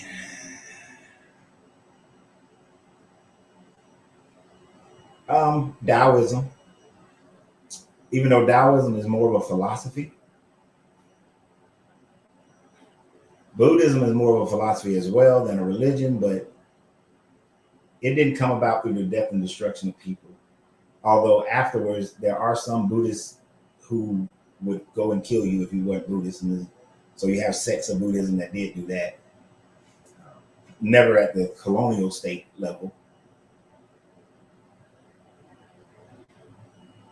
But no, somebody got killed in the creation of most religions.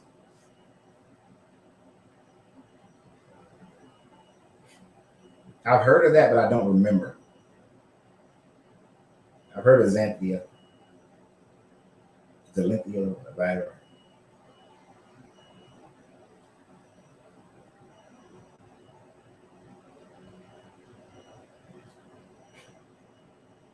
I've been to Antarctica. There's no ice wall, sir.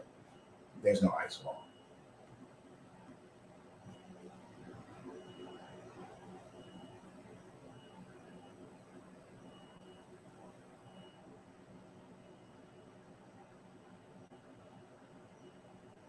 Now, this part, no other religion has a history of death more than the Abrahamic religions. The Abrahamic religion has killed more people than anybody else. That's for sure.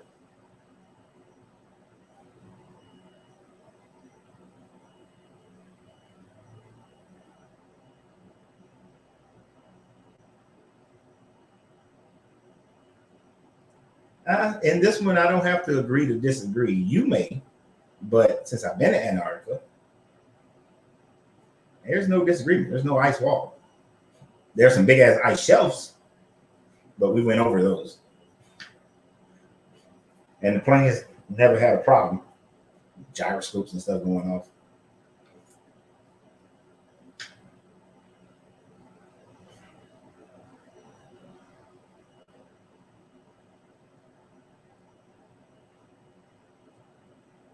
You have to make the devil evil if you're going to have a good God.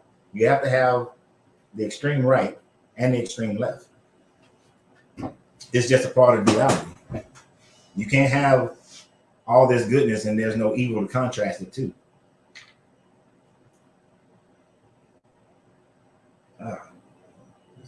Contact.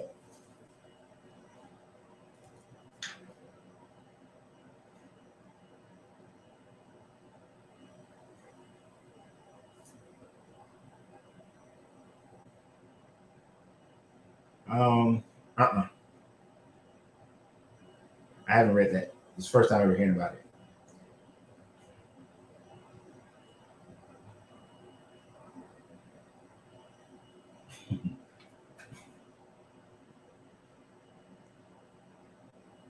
But I don't, yeah. I'm not getting into a flat earth debate. That's a circle that's not, I'm not going into that circle.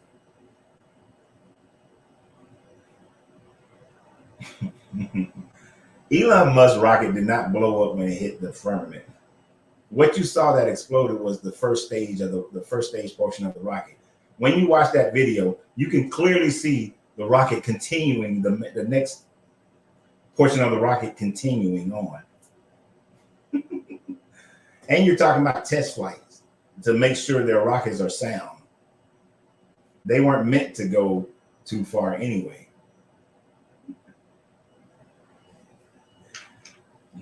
That video killed me. I actually showed that video on one of my videos showing how people were saying that they was hitting the firmament. They're not hitting the damn firmament. That's the first stage just exploded.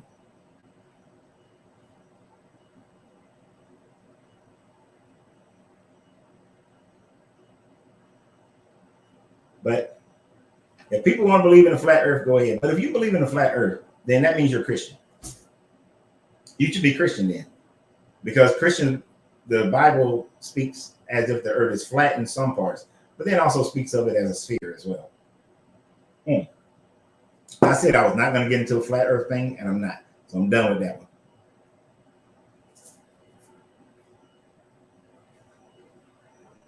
Oh, that's some bullshit, Denise. The cinnamon buns are ready. Y'all have a good day.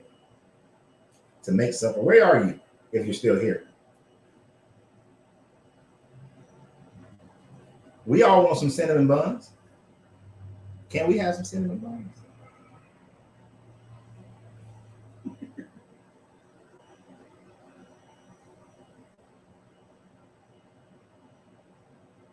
So she claims she channeled Seth. You talking about Adam and Eve, third male child that they mentioned in the Bible, Seth? See, that's one of those things where you have to take somebody's word for it.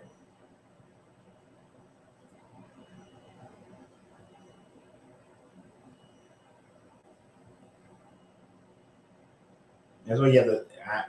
And I'm not. Then who is Seth? Who else got a Seth in their stuff? I have a wild hair. I got to trim that thing. It's getting on my nerves.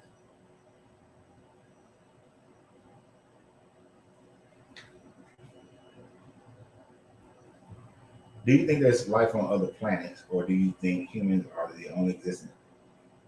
No, mathematically, life only. Okay, and put it in actual context. Uh, Mathematically, with the number of galaxies and the number of stars that exist, mathematically, it would be impossible for us to be the only carbon-based life that exists that exists in the universe. There would have to be other humanoid carbon-based types of life. So no, I don't think that the universe is empty. I don't even think our entire galaxy is empty. There got to be within our galaxy. There has to be hundreds, like thousands and tens of thousands of life that exists in our galaxy. Now, that's just life how we know life. Life can also exist in different formats. It doesn't always have to be carbon based. So when you include that type of mathematics as well, there will be millions of life forms throughout our galaxy. And even further in the universe. Getting to them, that's a whole new story.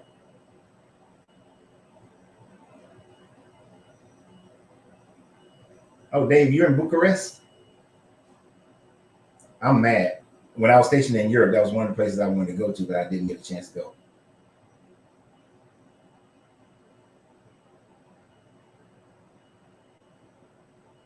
Ah.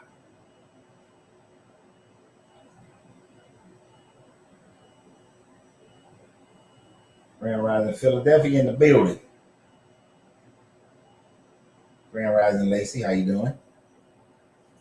I don't know if I get my way, Dave. If I get my way, then after we do a year in Carolina, we'll go and do a year in Crete. And a year in Crete, the places in Europe that I didn't get a chance to go to, and some in the Middle East and Africa that I didn't get a chance to go to, they all will get visited. But I would never go to Romania in the wintertime. It's cold.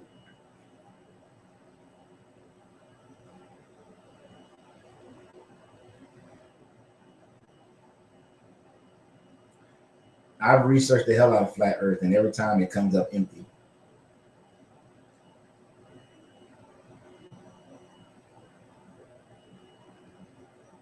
But I'm good. I'm good with flat Earth.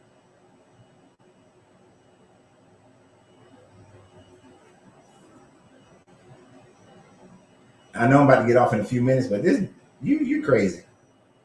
You're gonna live in the south of Spain for 20 years and then you're gonna go live in Romania.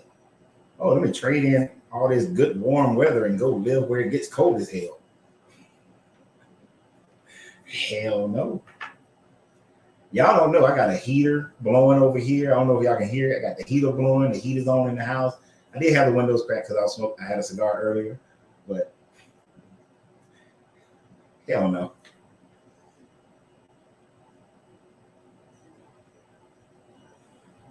But I know Angie's gonna be home soon, and I did say y'all getting 2 hours. Shit, she should already be here actually.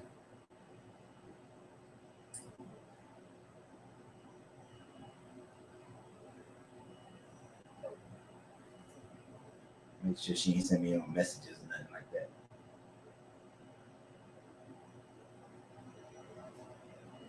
Excuse me for disrespecting. Nope, no messages. Oh, she running late. So we get some more time. But she's on her way. As soon as I see that car pull up, you know we done.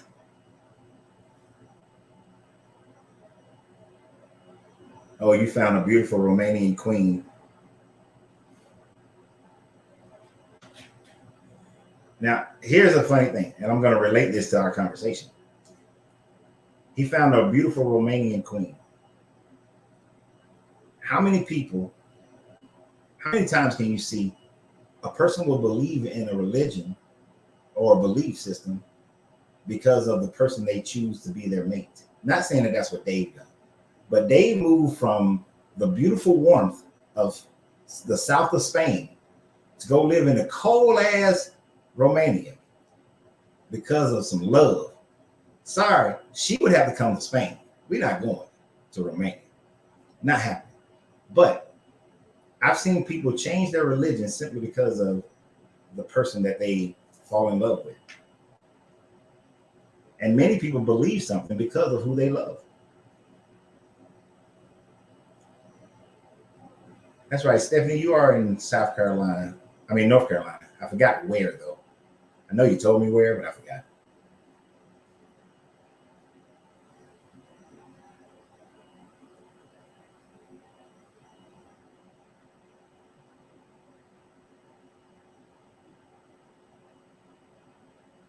Yeah. People sacrifice for love, but and him moving to Romania, that's fine. But I would never sacrifice my knowledge, my logic, my facts for love. If you're in the subscription group, there's portions of it where we're going to talk about how emotions have to be controlled. You don't just freely just, oh, I'm gonna love you so much that I'm just gonna become absent of my own self. Hell no. If somebody truly loves you, then they respect and honor you for being yourself, not force you into the subjugation of their religion.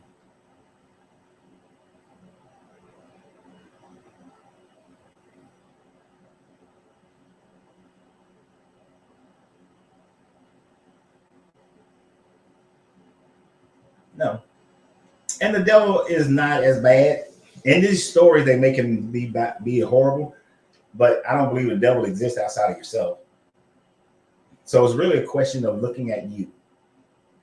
Do you want to be a slave or do you want to be free? It really comes down to that. And when you are free, don't confine yourself to beliefs of hell and all these other places, or that you got to fight this enemy. There is no enemy to fight but you.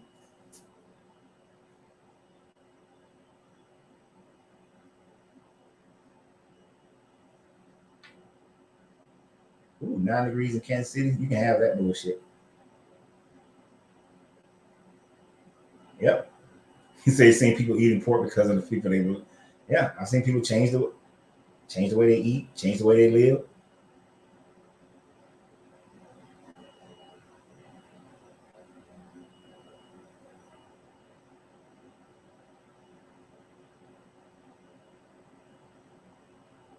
Now this is crazy.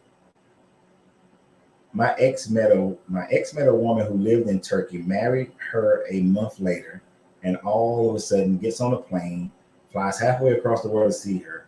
This man said he would never get married again or ever fly on a plane. But he met a woman and now he on a plane and fly. That's some bullshit.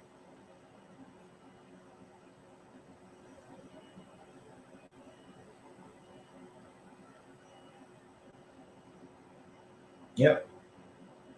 And if you ever want to elevate your consciousness, you cannot change because of someone else. You have to be you. If you ever change something, you change it because you desire that change for yourself. There's nothing wrong with, okay, I see a person, they have this attribute about them. I want that attribute for myself, and I'm going to change it because I want it for myself, not because the person wants you to change it. Like, no. If there was something about Angelina that I could not stand or deal with, I'm not going to change me to fit that. And I wouldn't want her changing herself to fit with being with me. If we can't be this, then we can be this. Or we can be this. But I'm not going to do this. And there's always, no, hell no. Nobody should do that.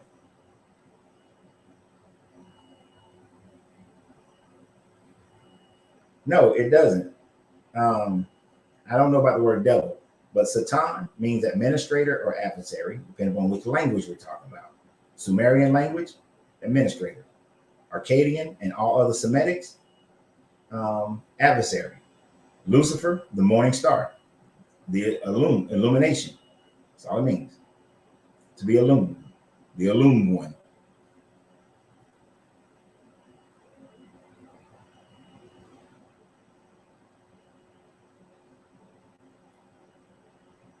you're not going to be able to find evidence for life on other planets other than math. Actually, no, hold on.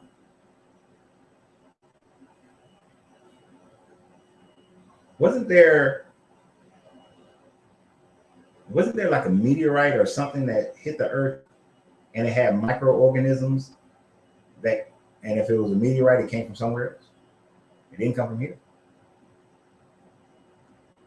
But of course, we're not going to have that kind of evidence till we get there. But you can't show me all that extra land that them flat earthers be talking about. Since y'all can't get past the damn the ice wall, how do you know that land is out there? I'm like, yeah, you keep dragging me in, Terrell. You good, Terrell. You keep getting me. You got me a couple more times.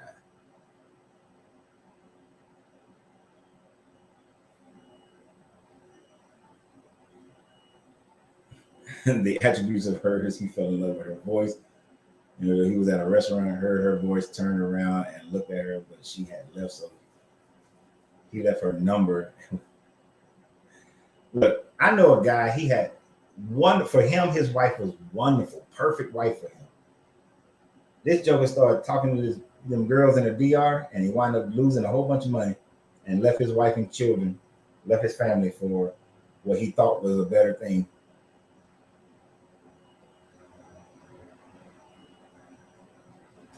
Do you think the God of the Bible was made by white people for white denominations of the world? No, I think the God of the Bible was made originally for the people of the Levant, for the Jewish people within the Roman Empire. Well, let me go back. The original version of the God of the Bible was made as propaganda for the people who would call themselves Hebrew and Israelites, who call themselves Israelites, not Hebrew, but Israelites. And he was made for propaganda for those people to have a God and to have a history. Then the Romans converted that God and wanted to make a docile version of Christianity, a docile God for the Jewish people. But that didn't work either. So then the Romans decided to make that God for the Roman Empire. And then because the Roman Empire broke up and became Europe, pretty much, it became a God for the Europeans. So in a way you can say that, but there's a line that you have to follow to get there. Because it always changed. And even if you look at it now, depending on where you are, Christians have made, there's a Japanese Jesus. And they teach that Jesus came to Japan and he actually lived in Japan and died in Japan. You know, there's everybody, a bunch of people have made Jesus into who they want Jesus to be.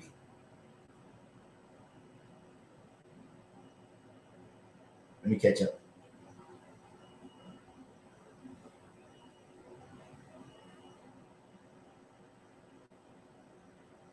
Right. Nope. I'm not doing it, Albert. You almost got me in there. I'm not doing it.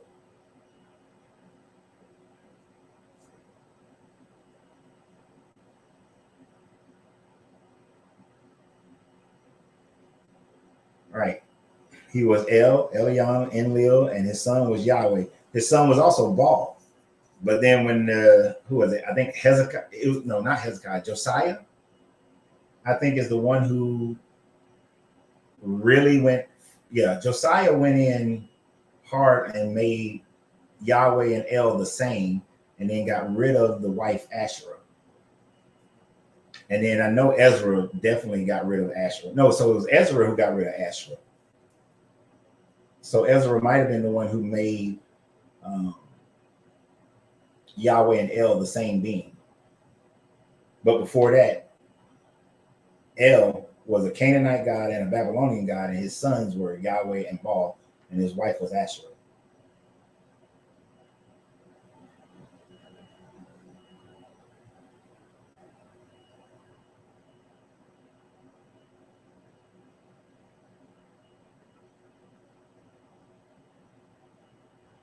Many people try to say that prophecy did begin when you talking about when the Israelites were given the Palestinian land. Because you said when Palestine is given back the land. Yeah, they're trying to say that, when the Israelites regained that land, that's when the prophecy began, and they were going to conquer and hold all that. But these people don't believe in Jesus, so it wouldn't really be a fulfilling of that prophecy. And since they're not the Israelites to which Jesus was talking about, these would be Israelites who believe, or Jewish people who believe in Jesus, would have to be the fulfillment of that prophecy. And they would have to be in the line of Abraham. And unless you can show where BB and all of them are in the line of Abraham,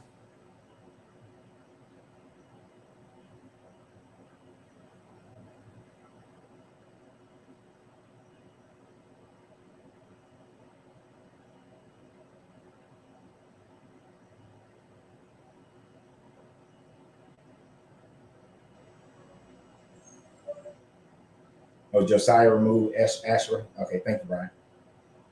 I'm not sure if I understand what you're saying. Right, voice.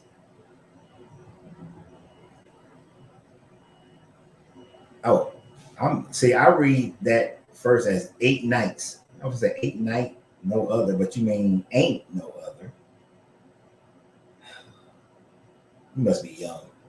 Ain't no other life nowhere is its own evidence that the Lord God and the devil exist. Explain how you are. Well, I'll explain how you're your own enemy. It's all in your own mind. The positive and the negative portions of who you are is your God and your devil. All right. And yeah, if you think that you're the only intelligent beings in this universe, that's a very what is that called? I forgot what that's called when you believe that you're the only beings and everything in the universe revolves around you. So they believe that continental drift didn't. People thought that continental drift was a myth, was bullshit, until they got the instrumentation to be able to measure continental drift. And it turned out to be true. We don't have the instrumentation nor the ability to travel to other planets. So there will be a time when we do. And when we do, statements like that will be looked upon as a foolish statement.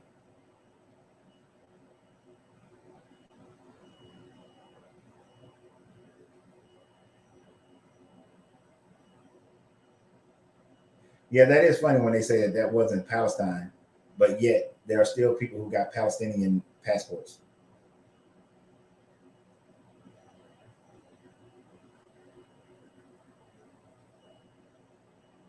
Yeah, and Palestinians are Semitic people. They're all Semitic.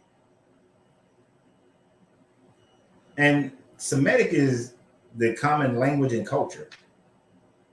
It's more of a ethnicity than,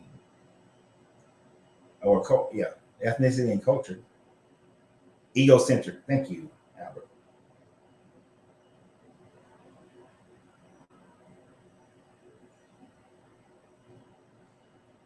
No, I do not think that there is any.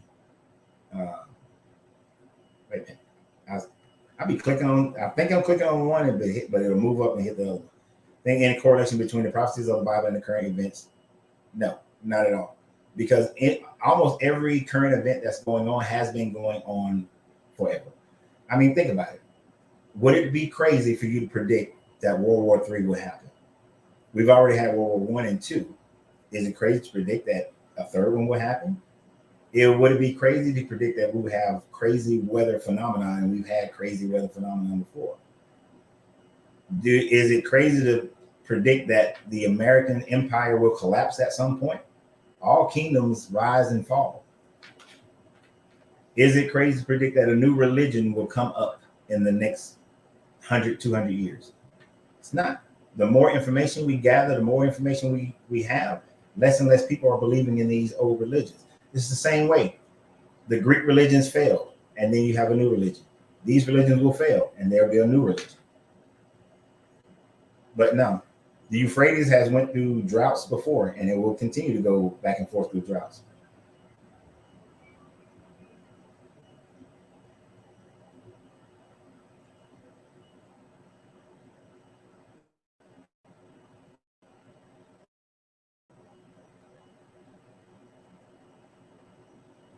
And that whole seeding of the universe, there could be other planets. That don't mean they created life here.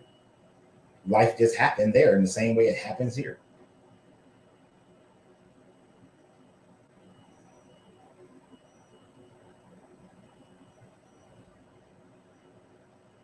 Well, the Romans had multiple names for it. There was an area called Palestine, but there was also the area called Judea. And then it was after I think Herod Agrippa or Herod Archelaus. After one of them died, they just renamed the whole area Judea. Same as Alabama and Mississippi used to be called Georgia, used to be part of Georgia. But now it's Alabama and Mississippi. Names changed.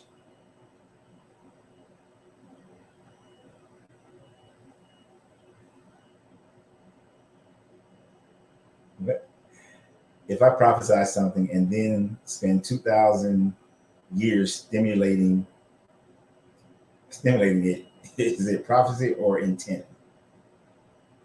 Intent. I mean, I could prophesize that we will have a worldwide pandemic in the next 15 years. And it'll probably happen. Just based on how life cycles happen.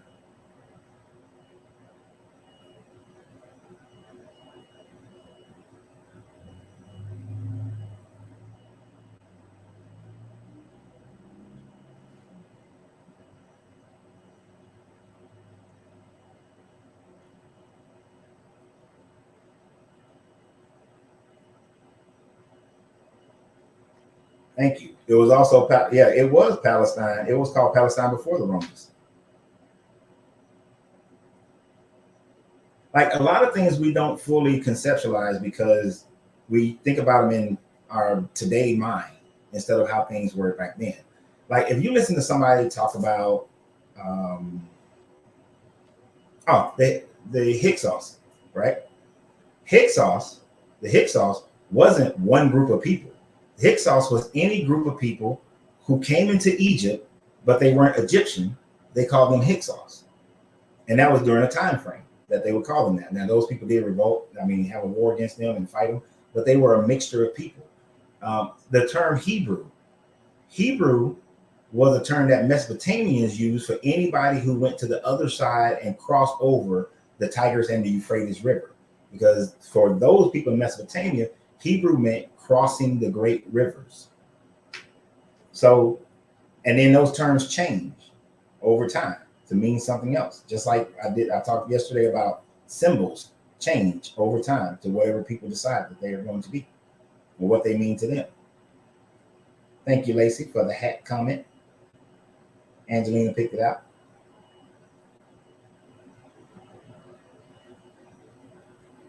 Yep. I like Ray Hagan for the most part. His stuff is still a little too churchy for me, but I like the fact that he's moving away from it or have moved quite far away from it.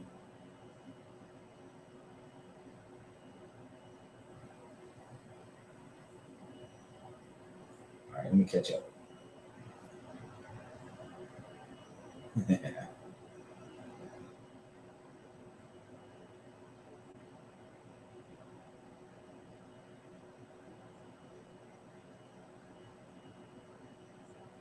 What is Dave talking about?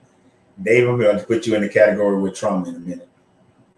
And I tell you, there will come a day when you will be banished for whispering my name and then spent 2,000 years making the name shit. Yep. And we should question everything. This is even the stuff I talk about.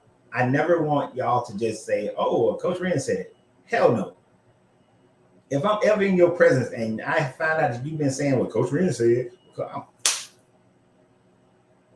you go study it for yourself, get as much knowledge as possible, come to an understanding, and then put that shit into practice and see what comes out. I won't have to fight y'all. Because just like a video I did today, this guy was making statements. He's like, and even Bart Ehrman. I was like, okay, just because Bart Ehrman said that, and I agree with many of the things that he talked about don't mean I'm agree with everything he talked about. His ass is wrong. Plain and simple. And I ain't gonna tell y'all all about it because you gotta go watch the video. Oh, thank y'all. Yesterday we went on Facebook. We went over 100,000 subscribers. It'd be great if it was 100,000 subscriptions, but 100,000 subscribers yesterday. So thank you guys for all the sharing that you've been doing. And on YouTube we went over 11,000. So thank you guys. I meant to say that at the beginning, but thank you, because it's all because of y'all.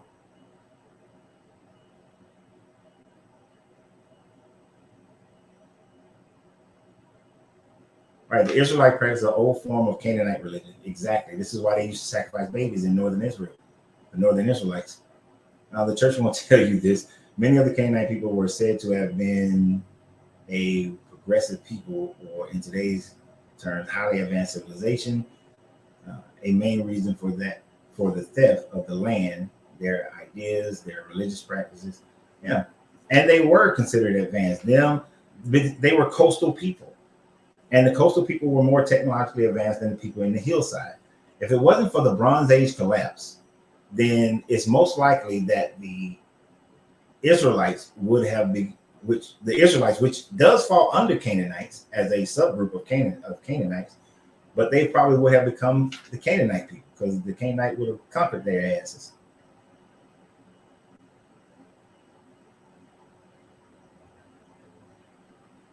Yeah.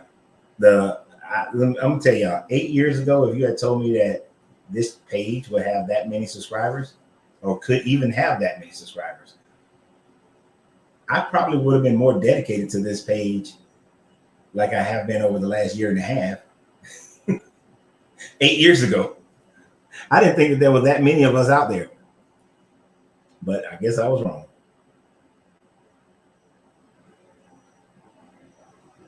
Okay, kind of back to the subject matter before I have to get off here. What is your take on the being and alleged war in heaven as described in the Bible? I think you mentioned something about how God and the devil couldn't be. See, Marcus, this is what happens when you're late, because that was the first part of this video. Now, well, we were talking about the other side of the coin, but in truth, I don't believe that there ever was this war in heaven in the spiritual sense of war in heaven of angels and, you know, a third and all that bullshit. It's a made up story. If there was a pre-Younger Dry civilization and those people like Enlil and Enki and all them were fighting, because you have a similar story in the Indus religion where the gods are fighting in the heaven on their fire. Now that's where I know there's some stuff about a fiery chariot. They were fighting, and other cultures have this gods fighting in the heavens, but they just meant the sky. That blue shit out there, they just meant the sky. And they could have got that idea from those stories. But as far as a God and angels, no, never existed. Never happened. But we can use it as a metaphor for the fight that we have internally in believing in this punishment bullshit and not having our free will and freedom of agency.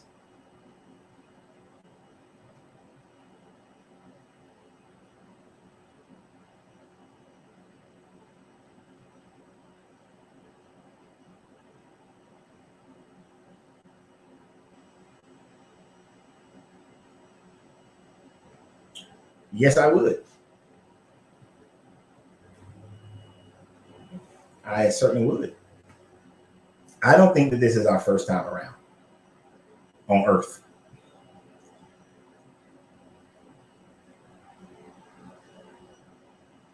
But to prove it, that would be the part that would be the most difficult thing to do.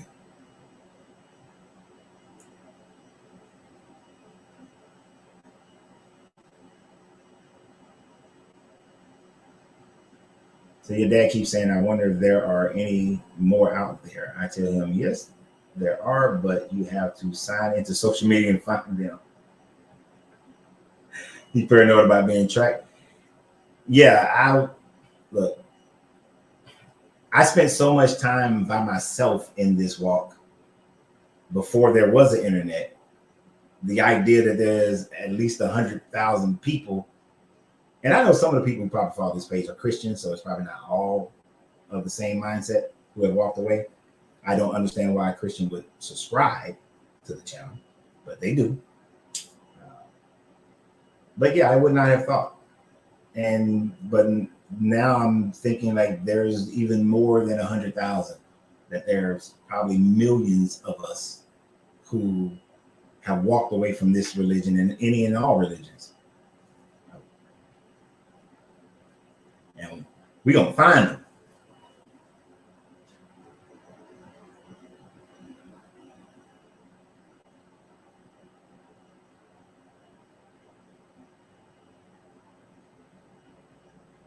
But where is this woman? So we got a semi-date to go to.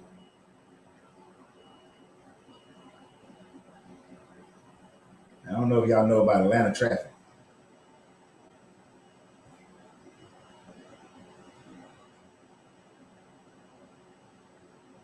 Now, I do still have some paranoias that I deal with, and one of those is called safety paranoia. When you tell me you're going to be somewhere at a certain time, and then you late, I start wondering, like, are you safe?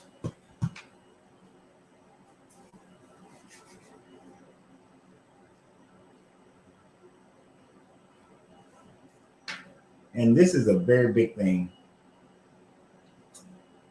to know that you're not by yourself. It does help. We all need community.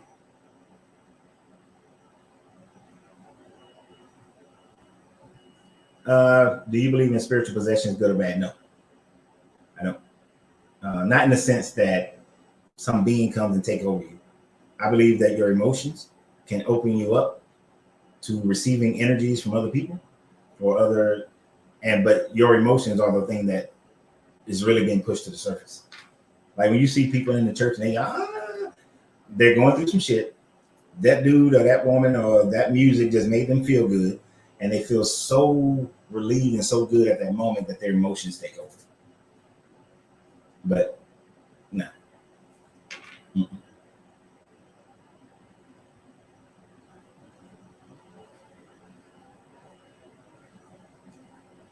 Don't be giving me a thumbs up, woman, when I just text you as the way you were. I know that thumbs up mean that you're safe, but you know how I get. You said you get off at 3. That means you should be here by 3:20 at the latest. But as long as I know you're safe, I'm good.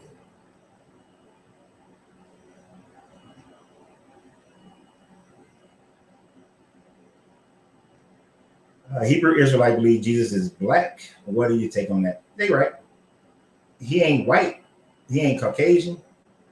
He ain't. So now, if you look at the line of Jesus, whether you're looking at the Luke version or you're looking at the Matthew version, if they were able to maintain the purity of that line, Jesus definitely would have been a brown or darker skinned man. He would not have, because according to their line that they have in those genealogies, there's not an incursion of Greeks, there's not an incursion of Romans, so he would have been dark skinned.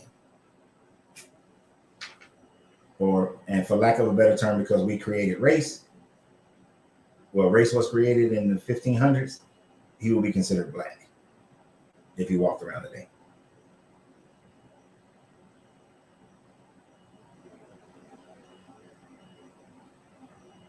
Which means that if he got pulled over, he has a good chance of being shot.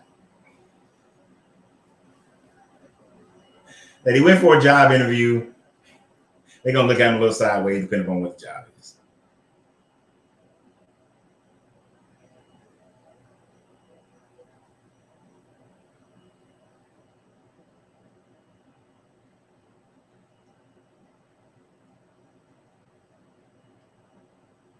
Brian, are you talking to me? About what? What did I say?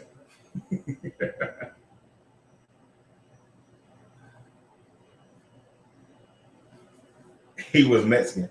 I know I posted this thing with American Gods, but the one I used that was fine, but the one I really wanted was one that showed a Mexican Jesus. I wanted that one, but I couldn't find it.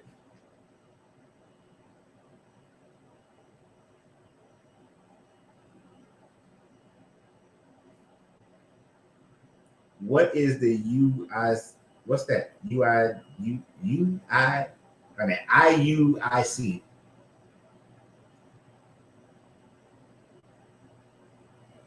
What is that?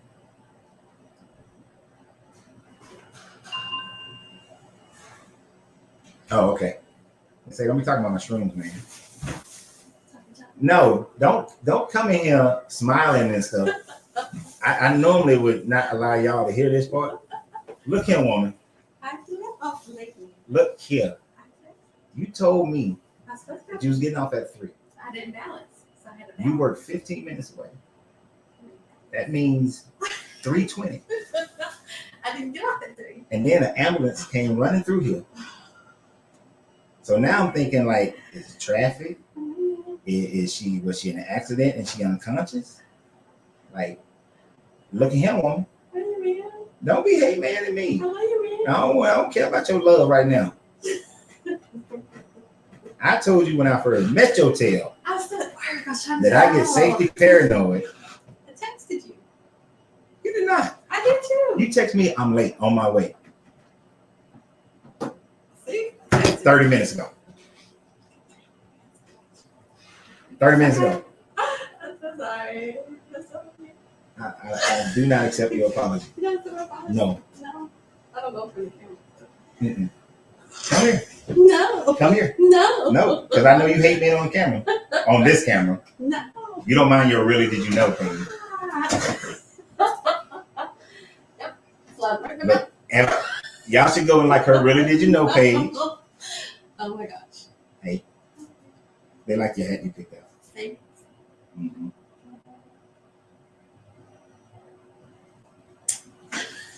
I don't like you right now. Yes, you do. I do not like you right now. Yes, you do. I love you, but I don't like you. I texted you. Whatever. Whatever the hell.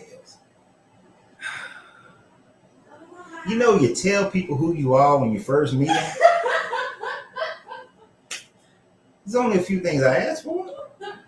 If you say you're gonna be somewhere at a certain time, just send a message. Just send a message. I couldn't balance. And then this little You know what I'm saying? Mexican lady kept putting this off. Man. Anyway, I'm here. I no. Let me see. What else I missed? Usually, you know, I get off immediately when I see the garage door going up, but nope. I get the delayed love. You getting the delayed love today. Damn. See, they all hear that. They all heard that. Yes, the portrait of Jesus is Caesarea Borgia. Caesarea Borgia. He was a pope. He was Pope Alexander the sixth or fourth. Alexander the fourth son, I think. Nah, y'all don't be saying hey to her and all that stuff. Showing us are none of y'all haze and how you doing and lovely couples and all that. Take all that shit back. Pope Sextus, thank you, Brian. I knew we want them damn popes on. God damn. That's funny. Jesus does say get understanding, but then most Christians don't get understanding. They get doctrination. Pastor said, "This what the Bible say, and I'm translating to what it means today." I need to change now. Well, it doesn't start till 7, and I know we got to go through the hell traffic. Then we gotta eat. Yeah, I haven't even eaten the lunch that you made. I haven't eaten since breakfast. So we got to eat something. But yeah, so you got time. Didn't know. I don't want to be there too early, but I don't want to be there too late. So you just want to go eat that? Sure. Okay.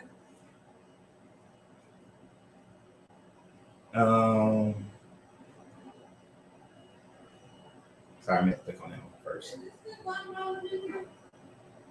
Da Vinci's Demon is a very good show. I like that one. What'd you say, babe? See, this is why I don't do videos when she here. Because she be talking to me. I'm not talking to you anymore. Talking to people. All right. So, Antonio, you're in Houston area, Missouri City. Okay.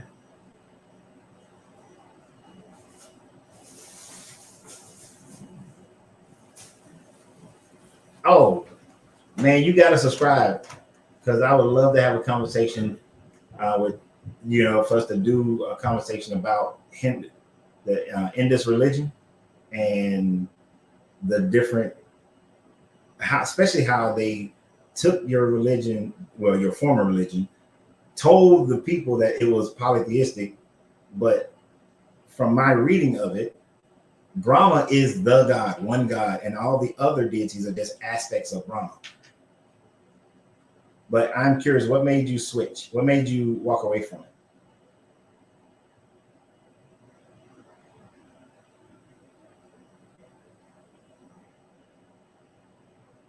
it? Brian, you still. Oh, this heater is drying out my contacts. That's what's the problem is. Yeah, there's a guy who wants to come on and debate with me, but I'm vetting him right now to see if he's worth it.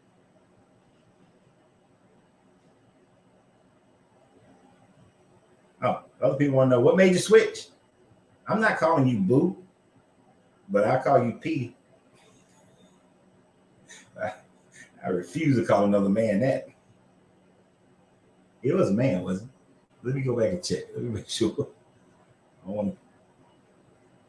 Where was he?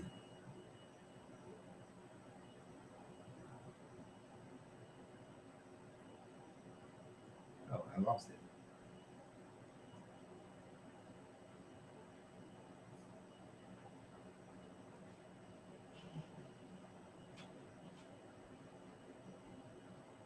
Yep, I lost it. Oh, there he is. I had a sick daughter and realized prayer couldn't help at all, and I realized that doctors helped me. Oh, that's a picture of a little girl. But I don't know if you're a man or woman. But I'm not calling her. Okay, you're a dude. Yeah, not calling you Boo. Can't do it. I can't call another man Boo. It's just not, doesn't work in my ethos.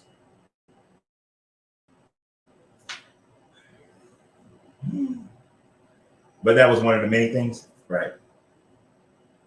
I understand. One of the things that would, like, when I was researching the Indus religion, one of the things that kind of turned me off is that the current modern day people were worshiping it based on what the Christian missionaries came and told them what their religion is. And for me, I was like, how the hell are you gonna change your religion because somebody came in and told you what your religion is? I understand they had guns and shit, but still.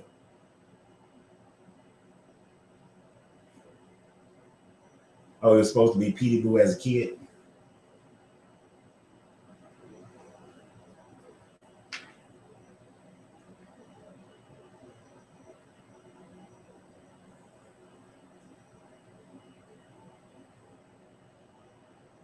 But all right, I guess I should be nice and do my normal thing since Angelina's home now. I did post some other videos. I know for all of you guys who missed the first parts about the whole devil side of the story, if you go to my Facebook or YouTube, there is this short condensed version of that. It's spread out on the live, but you can go back and rewatch the live. But there's the short version of that. I also did a video about how Paul never existed. So go check that video out about Paul not existing, and it will lead you into possibly reading the Bacchae for you to gain deeper understanding of it. And I did a couple other videos. I can't think of what they are right now, but go check those out as well. Thank you guys for all the subscriptions. Subscribers. That's been great. And actually, more and more people have started joining the subscription group too.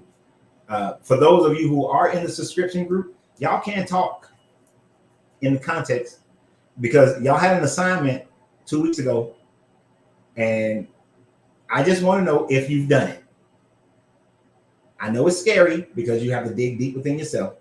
But if you're in that subscription group and you listened to that first video a couple of weeks ago, you know you had a homework assignment. Nobody has said they done it. So get it done. I told y'all I'm different on now. I'm gonna be like how my trainer mentality, my Marine mentality now. I expect shit to get done in that. So get it done. I know it's scary, but you'll be all right. I think his daughter has done well since, because she's. He said that the doctors did help. He did say the doctors did help. Where do you find the subscription? When you look at the page for that you're on for Facebook, it says subscription. There's subscribers, and then there you click probably on more, you'll see subscription. It depends on how yours is set up.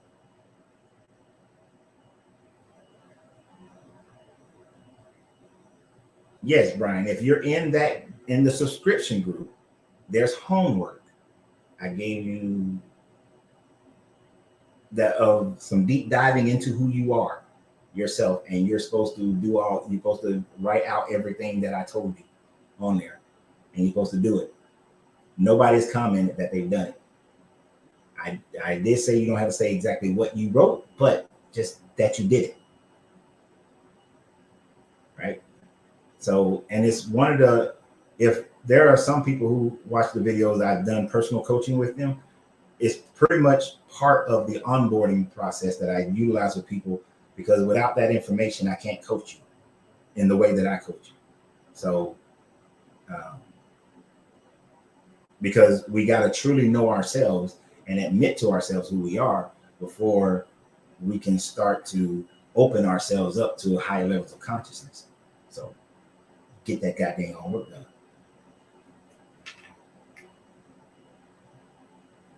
Okay, so he said a prodigy, must say brilliant beyond her years, outstanding.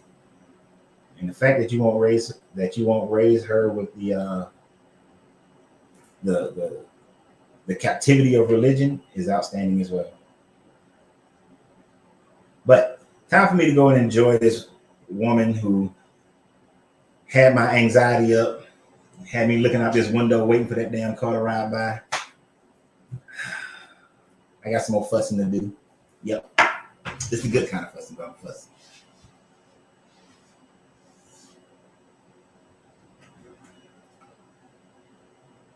Yeah, you're not going to find this. Okay, so the Bible alludes to war happening in the heavens, right? This is what you'll find in the Bible. The actual story of the war in heaven comes from the books of Enoch, which were never added to the canon, but were very widely read.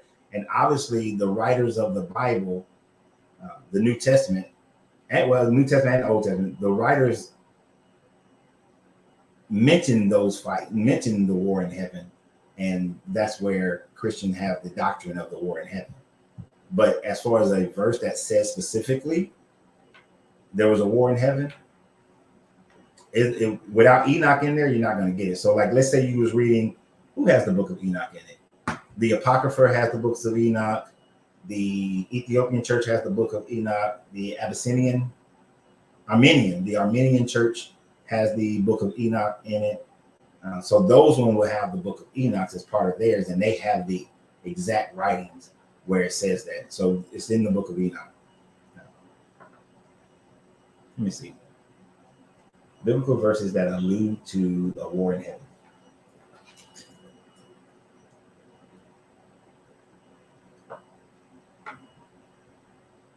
Well, you do got Revelations 12, 7 through 10.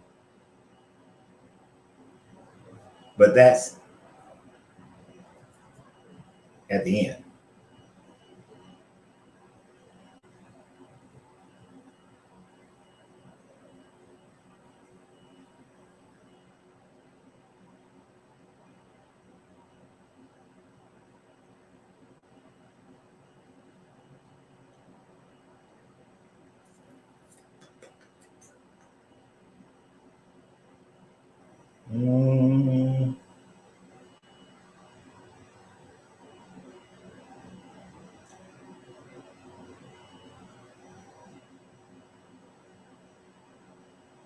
But anyway, that's pretty much where that idea comes from.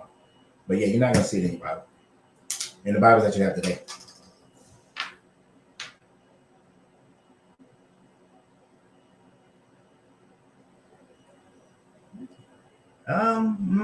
We Christians follow and respect only what's written, and that's the word of Christ.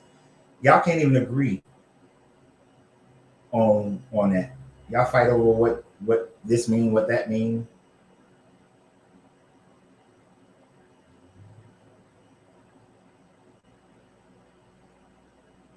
So, damn it, I said I was getting off here. Commando, the fall of Lucifer, the fall of the devil. Do you believe that the devil and 1/3 of the angels fell from heaven?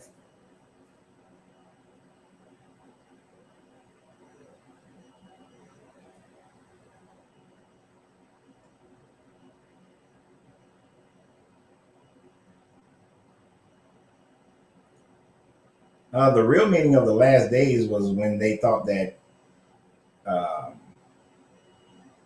what's his name? Shit, his name just fell out my head.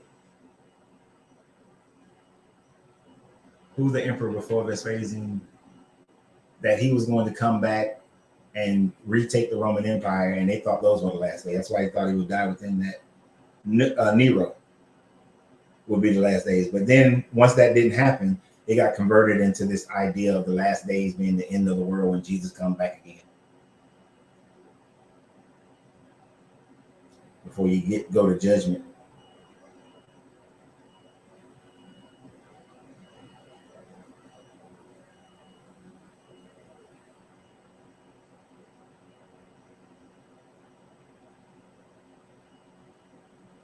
Yeah, so basically what you had with Enoch, they mentioned Enoch in Genesis that he, walked with God and he was seen no more. But people were questioning, who is this Enoch guy? Who is this Enoch guy? He was so special that he walked with God, but we don't have any information about him. So then pretty much some writers got together and created a whole 5 books concerning Enoch. And different writers wrote it at different time frames. They weren't written by the same author. So you got the book of Enoch, and it was very, very, very popular. People liked it. Enoch, the books of Enoch lasted well into the like the 10th, 11th century.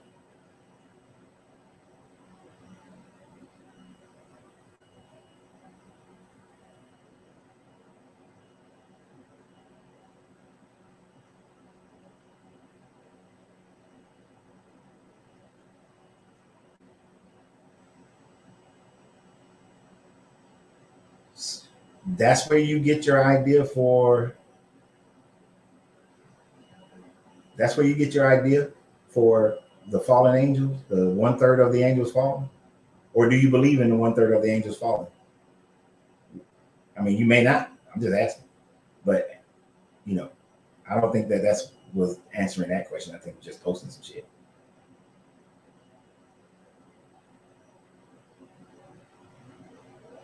If you look at the Anunnaki story and then look at the stories with the Orishas, and understand the Orishas come from West Africa first and then were incorporated into what becomes Saturnalia. Then the Orishas could follow along. They are very similar to the Anunnaki in one respect, in certain aspects, I should say, as far as ruling over man and all this sort of thing. But the Orishas would be more like how they gave gods, how they gave nature God-like aspects. So it'd be more like the Norse or the Greeks or something like that instead.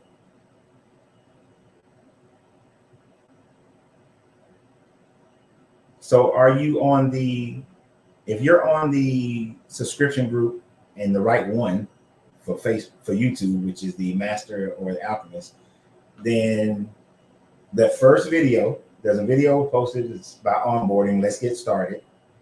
And there's a process of question and answer of yourself that you have to go through.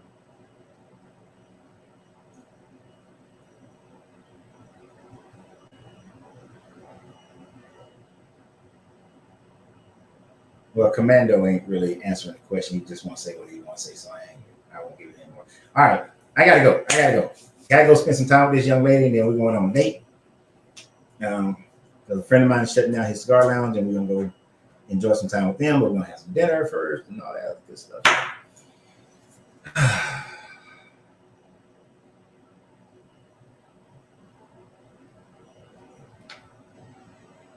Dude, you know Christians kill me with this one. Get your facts straight. Nothing in your book is facts. Well, I ain't gonna say nothing, but the overwhelming majority of things in your book is not facts. It's belief. Heaven is a belief. Dude, get your facts straight, please. I don't believe there was a war in heaven. That's what the doctrine of your religion teaches, dude. Get your stuff together. Don't move. You caught me at the end, Cantius, but stay with the channel, subscribe to the page, and we already been on for 3 hours, so we're about to get off. So you gotta have to hit me up later on that one, because that's a whole video by itself.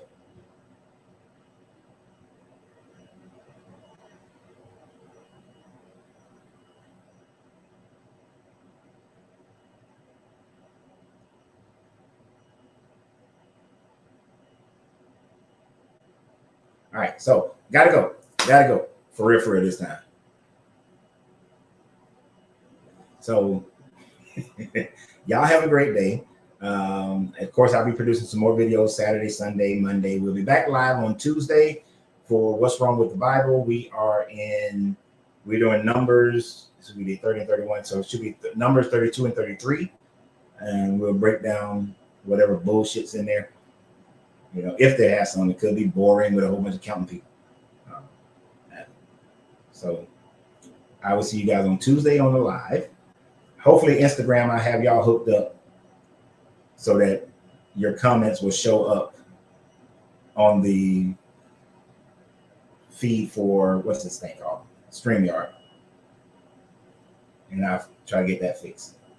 So y'all have a great day. And remember always, you got to free yourself to be yourself, because your greatness is non-negotiable. Good journey, good vibration. And if y'all want to keep talking to each other, y'all are more than welcome to. I just won't be here. Deuces.